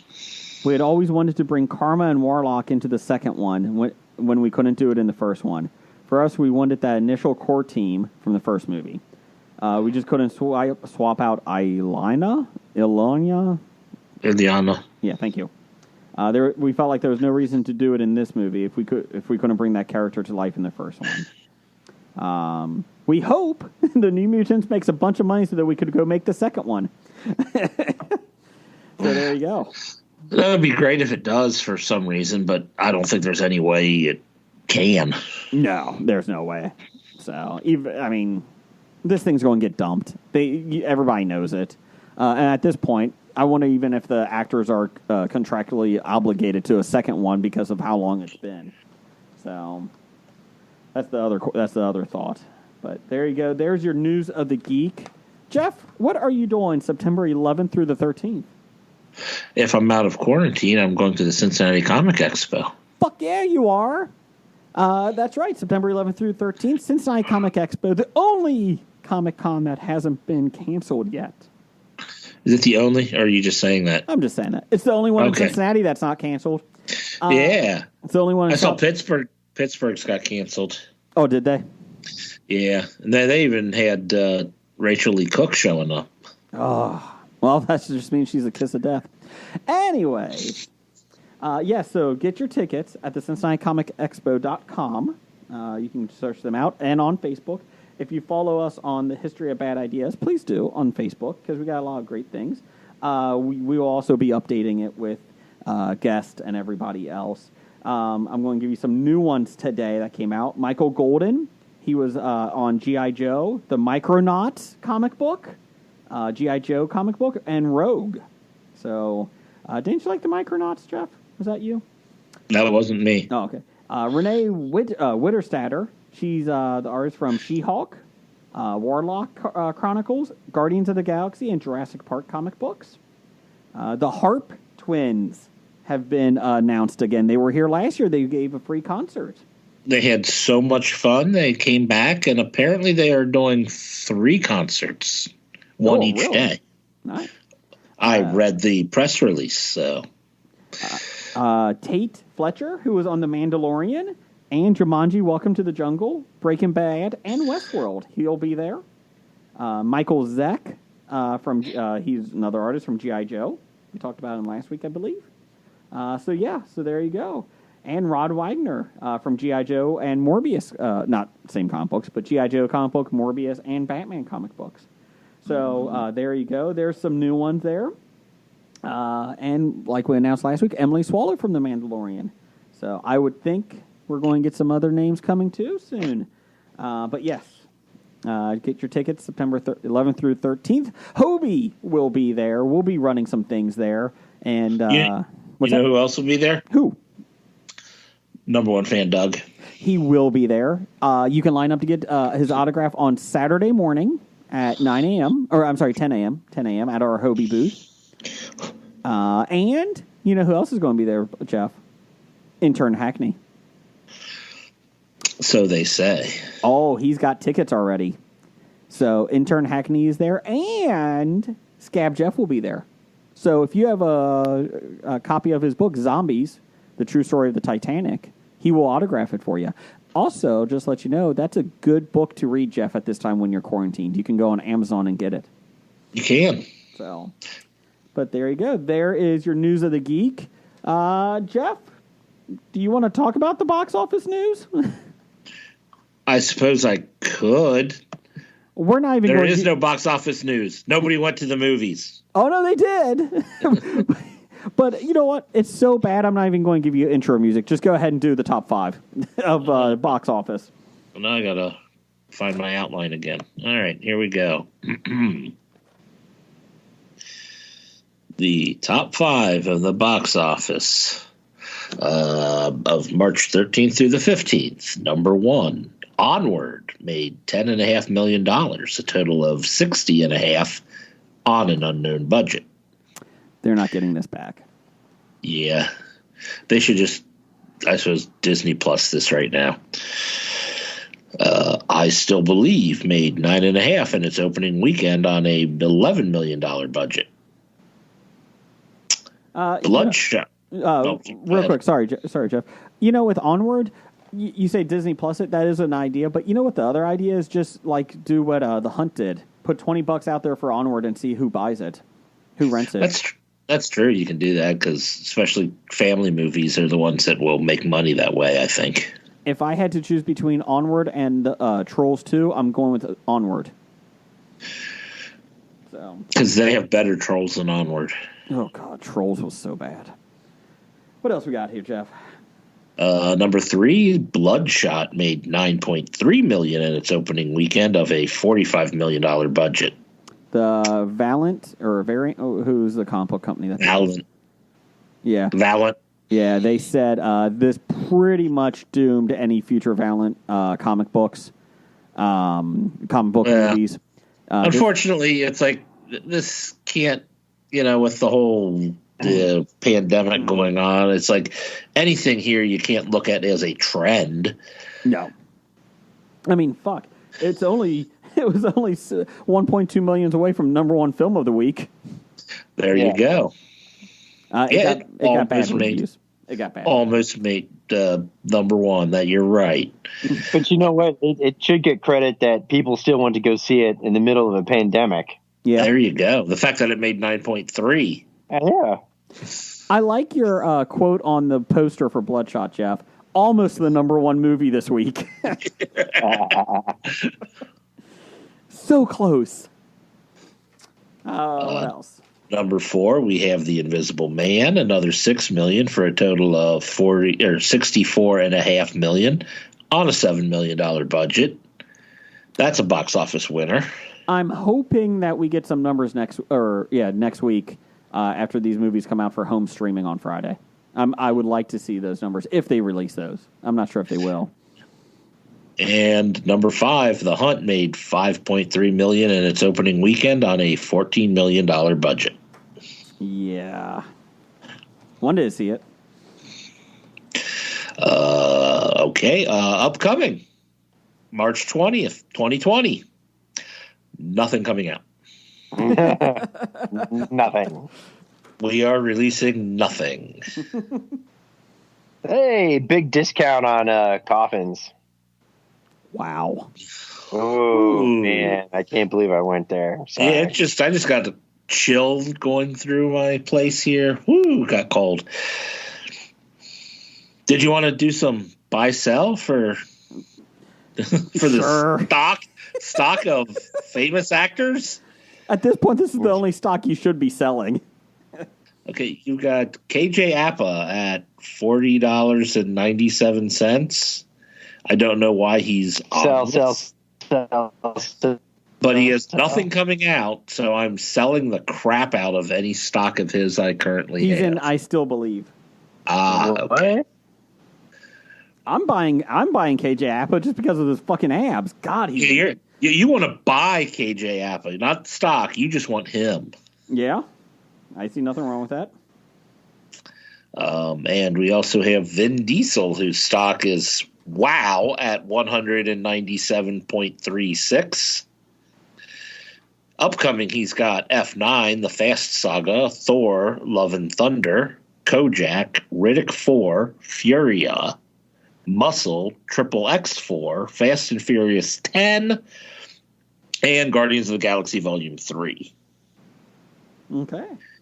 That is a lot of stuff he has coming out, and at just under $200, he's overpriced. They did say that the whole Guardians Galaxy will be in Thor: Love and Thunder. Yeah, and so it's like, okay, he gets credit for saying "I am Groot" 3 times in the Thor movie. I don't think that's going to help his stock. Let's see here. I'm going to sell. Yeah, I'm selling at that price. Blake, what about you? Oh, I think we lost him. Oh, yeah, it says Blake went bad on Skype. We'll get him back. No. We'll get him back. We'll add him here. That is the one. That is the one negative. Blake, are you there? I'm back. Okay, good. Are you buying or selling Vin Diesel? I'm selling everything. I'm in a Hollywood stock market panic. Mm-hmm. I'm selling everything. Dump. Let's see here. I think that's it, isn't it, Jeff? Just 2. That's the 2 we have on buy sell this week. Okay.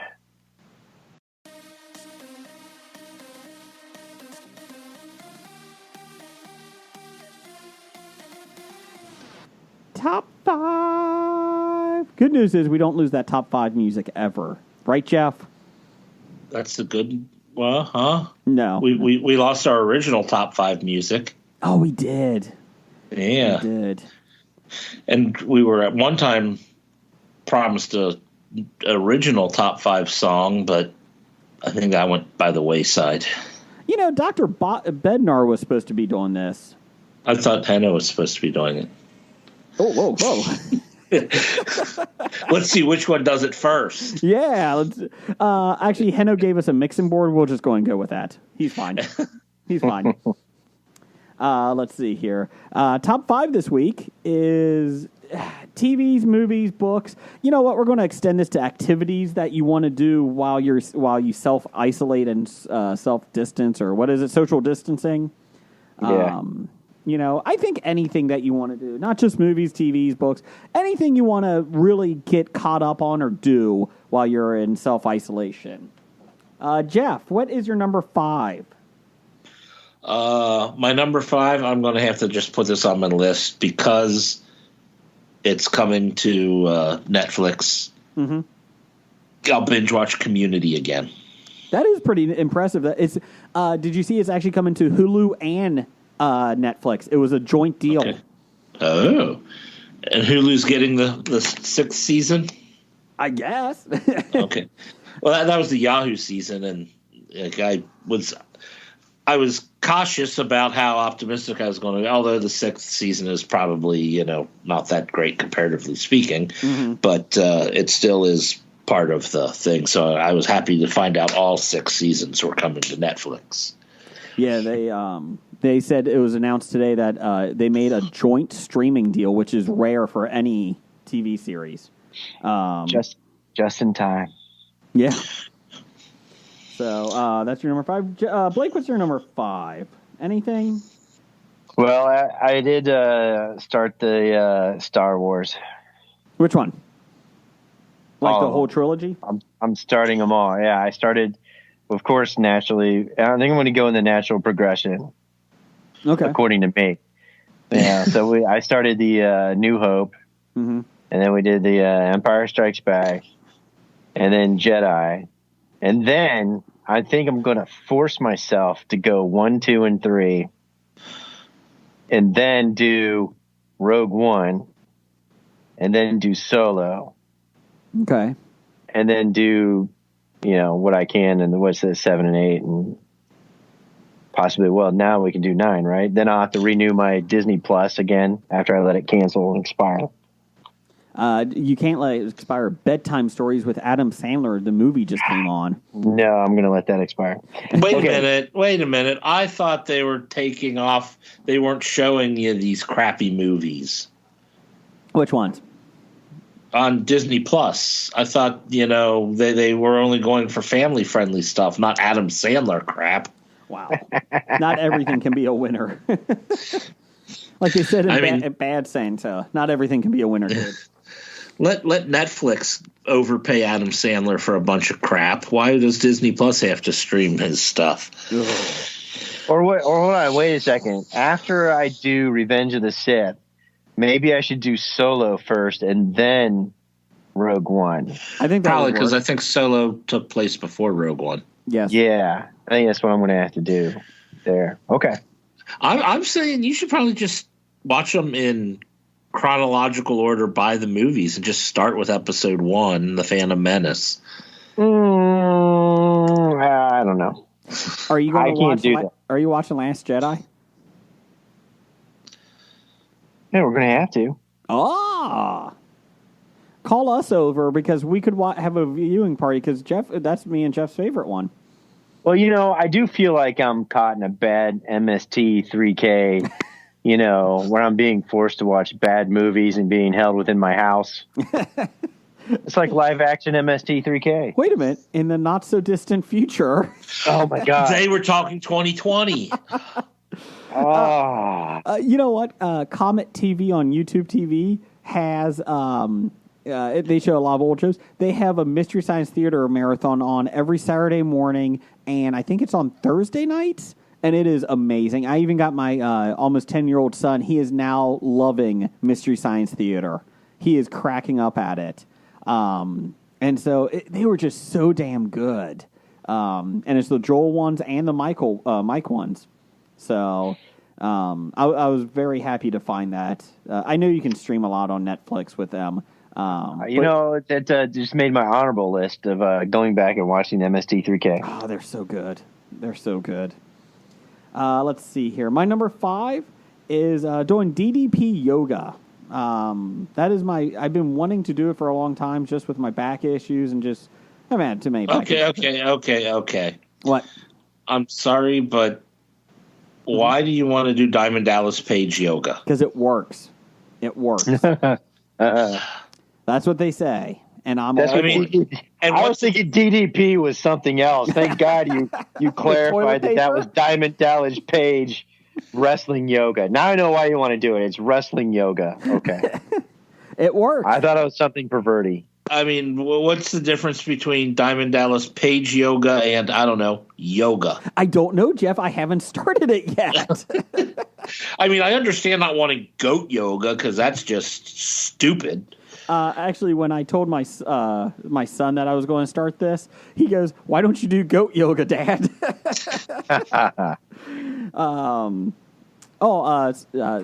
Let's see. Number 4 for me. Number 4 is finish up Stranger Things. Get officially caught up on it. That's my number 4. Good job. Okay, I know a couple things that need to be on your list, whether they're going to be or not. Jessica Jones is not on the list, Jeff.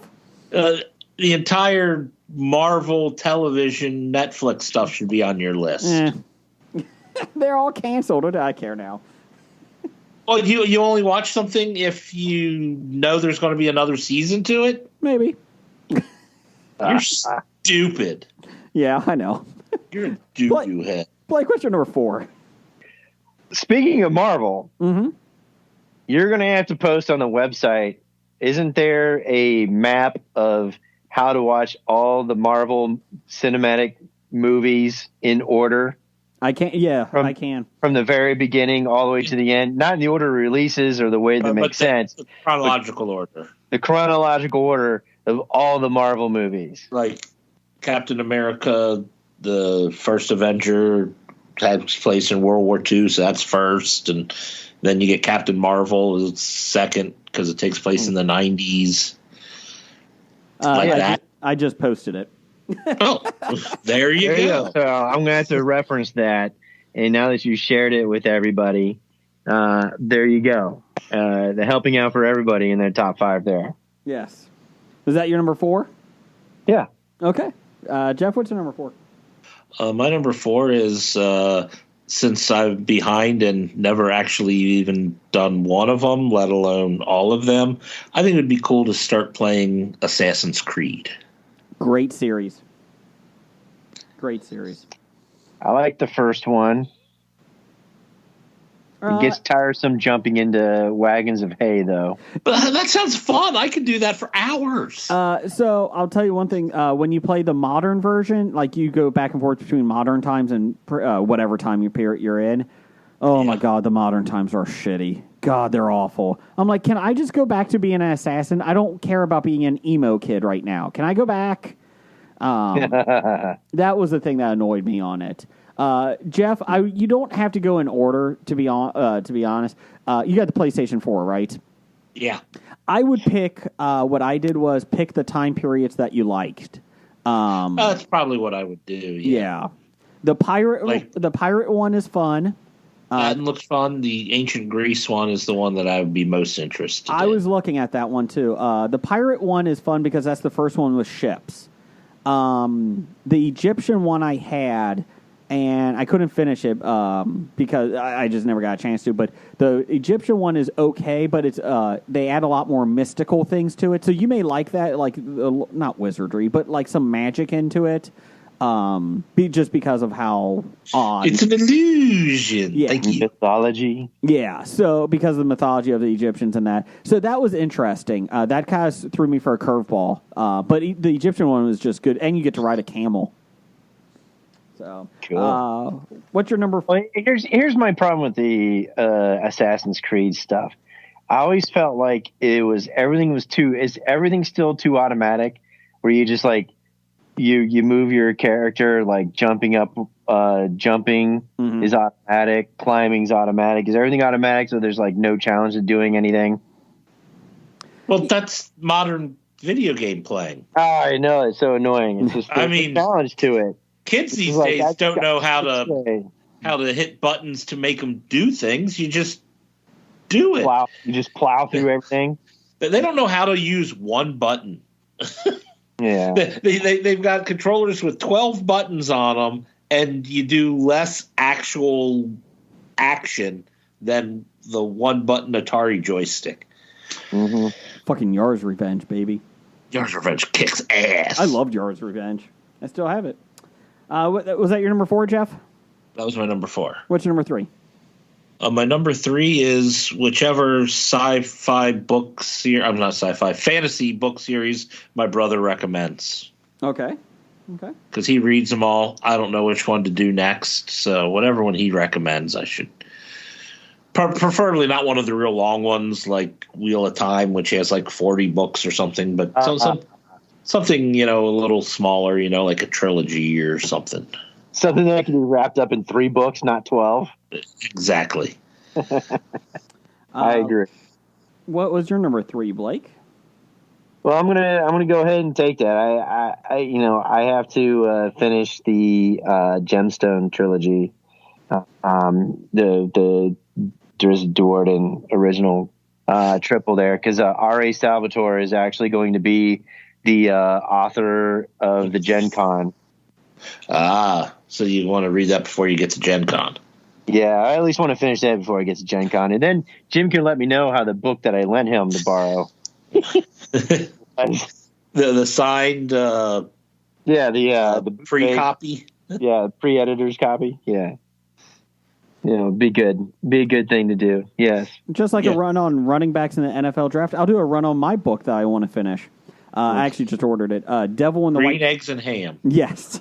Devil in the White City. I'm a huge true crime fan, with the books and podcasts, movies, everything, TV shows.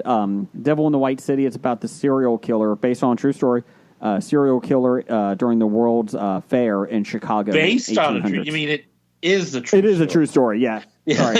It's not a fictionalized version. That's the story of, I forget the guy's name, but pretty much considered America's first serial killer, or I at believe least so. Yes, where the phrase it came from. So anyway, yeah. So I just ordered it today. So that's my number 3. Let's see here. Number 2. I'm going to finish the Hunters. Hunters on Amazon. I got stuck at episode 6. I need to finish that. That's my goal, is to finish it this weekend. So that's my number 2. Blake, what's your number 2? Just Dungeons and Dragons. Got a lot of planning and prepping and stuff to do that I've done, but I want to do so much more, like in regards to other stuff that I haven't completed yet or got started on.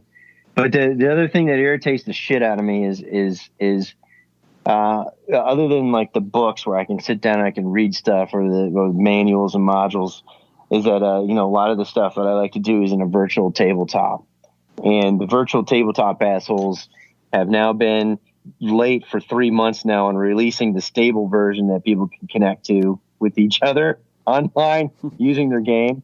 And I'm like, what a good time to get this shit done, guys. Do it now so people can do something, please. And then the other thing is now that I'm forced to telework, for the next 3 weeks, and I've been spending so much time in front of a computer, from like 6:30 to 4:00, that when it comes to my time, last thing I want to do is sit in front of a fucking computer for another 2 or 3 hours. I agree. Good point. And that is my hard challenge of why I am delaying some of my D&D stuff. But it's also the reason that I am not doing my PS4 Fallout 3 or playing any of the video games, because now Monday through Friday, I'm forced to sit in front of a computer now for 10 hours a day. Last thing I want to do is do it some more on my own time. Shameless plug here. We're on nerdly.co.uk. I got tons of tabletop games I want to review and write about. Mm-hmm. And I got the reviews like in my head, but it's like, it's the same thing. I don't want to get back on the computer after 4:30, 5 o'clock. No, I want to go back to the office so I can fuck around, go to the water cooler. All right, Jay. What you do, instead of writing them on the computer, write them by hand in a notebook, or do a YouTube channel. Yeah, or just record them of you talking about them. Yeah, you could do that. Yeah, maybe I could do that and just release them as small little podcast samples on our show. Yeah. There you go. I just bought Terror Below this week. Yeah, I don't know that one. I saw you posting that out there, and this is one I'm unaware of. It was I got it at my local gaming shop. I bought that. King of Tokyo. King of Tokyo, even my wife said it was a lot better than she thought. She really enjoyed that one. And my kids have liked that one. And we got for my youngest, my 3.5-year-old, Spotted, another Spotted version. That's fun. But no, Terror Below is very 1980 or 80s cheesy, like the Tremors. It's basically that same idea. And you're transferring eggs from these giant tremors, like worm creatures. You're transferring them to different locations and getting bonuses for them. But you also have guns, and you have cards that show guns. You have bounties, so if you get more points if you get different eggs. But then the worms can attack. The only issue I've had is the instructions are not the clearest on how you battle the worms when they do come out and attack you. And the guy at the gaming shop did warn me that was a difficult. He said, "I just want to let you know it's not always clear on the instructions." So I played one game by myself. I always do a playthrough before I have you play with my wife and kids and that. Just so I at least know what I'm doing. And I'm still going to do one more, but it looks fun. It's 2 to 6 players, so that's nice. So next time, Jeff, when we're out of quarantine and do a game night, we can throw that on. So, but yeah, it looks fun. I think we're going to play it this weekend. So, Jeff, what's your number 2? My number 2, I decided since we talked about it, I haven't caught up on all the Netflix Marvel shows, so I need to. I'm like, I never finished The Punisher, let alone the second season of The Punisher. Or talking about they made a second season of Punisher? I think they did. Wow. Did they? Okay, I don't know. I think they made 2 seasons of Punisher, 3 seasons of Daredevil, which I haven't seen the third. 2 seasons of Jessica Jones, 2 Luke Cage, and 2 Iron Fist. Okay. And pretty much the last season of all of them I haven't seen. And the Defenders, 1 season. I've seen that one though. What's your number 1, Jeff? My number 1 is I've got a bunch of tabletop games that do have solo play to them. That it would be fun to if I can't get other people to play as a group to try them solo and see what are good solo games. What's one of them? Give me one. Oh God, I don't know. Okay, I got a whole bunch of them. I've got like 100 games on my shelf, and half of them have solo play. So I do blame you, Jeff. Because of you, I've gotten into the tabletop games, and I appreciate that. I appreciate that, but they can be expensive. They can be. I agree with that. It was funny because I got money for my birthday. I talked about this last week for my parents, and I was going to buy MLB The Show on the PlayStation, and it was kind of the same thing like Blake said. I really don't want to be in front of the screen too much, and I was like, you know what? I'm going to go to get a game. I end up coming out there with 3 games, and I think I'm going to go back this weekend and get 1 or 2 more too. So there you go. Blake, what's your number 1? All right, so we've kind of been self-distancing, self-quarantining since Friday, more or less here. And the gym closed, so I did sneak off, before that closed down. But of course, you're like spraying everything down before you touch it, and then spraying everything down after you do. But and there wasn't a lot of people there, so that made it even better. But so being cooped up and inside, it finally wasn't shitty weather outside.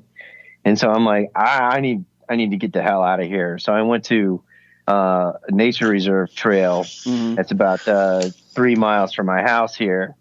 And I basically walked around the thing 4 times, because I at least wanted to get an hour in. And I was sitting there as I was walking around, through the trails and going up and down the, by the river and all that kind of fun stuff. I'm like, you know what? There's a hell of a lot of trails in and around Cincinnati.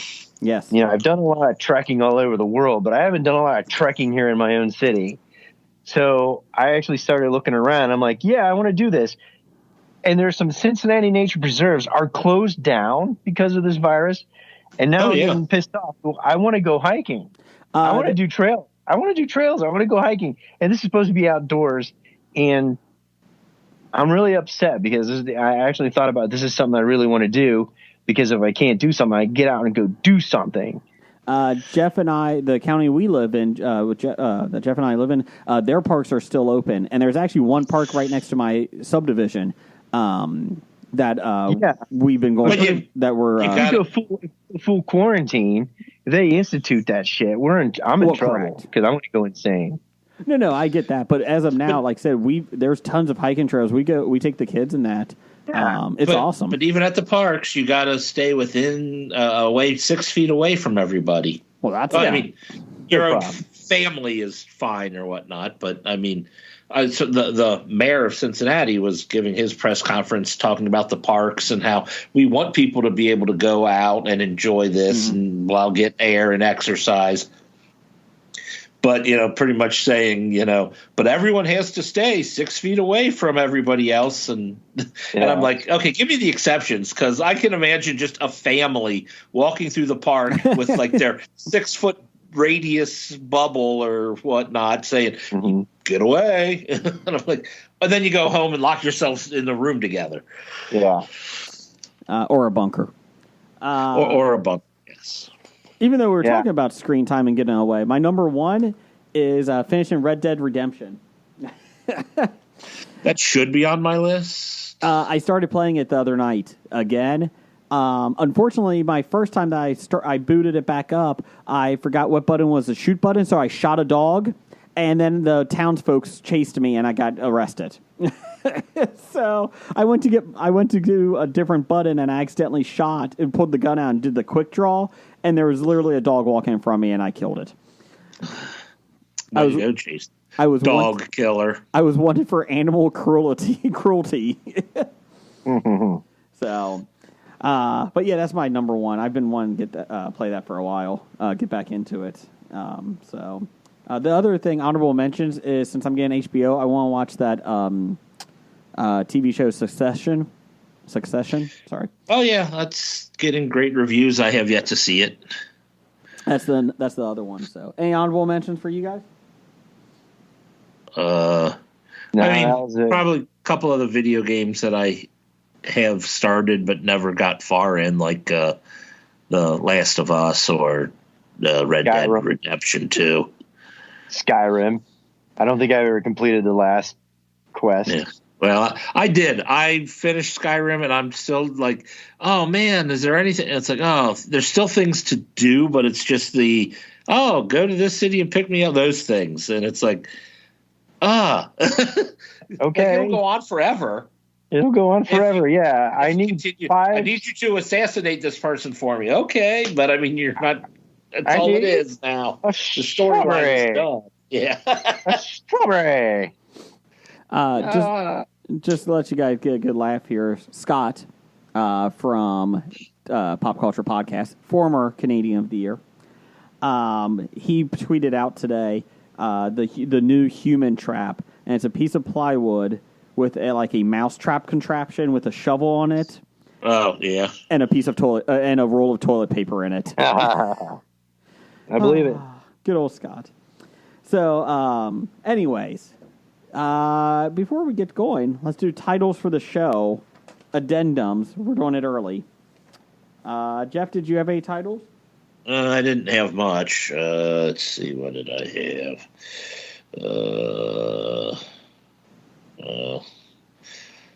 As soon as there we go. I had Blake Goes Mad Max and Seclusion Island. That's all I had. That's all you had? That's all I had I had a game within a game. within a game. Alpha's less annoying voice. You get a check. Blake Goes Mad Max. I haven't started it. The virus can't swim. Angry Elf and So Close. Any of those? Any? I think we have to keep something that's in tune with the times. The virus can't swim? Yeah, something like that. Or Blake Goes Mad Max? But I threatened to go Mad Max. I really didn't go Mad Max.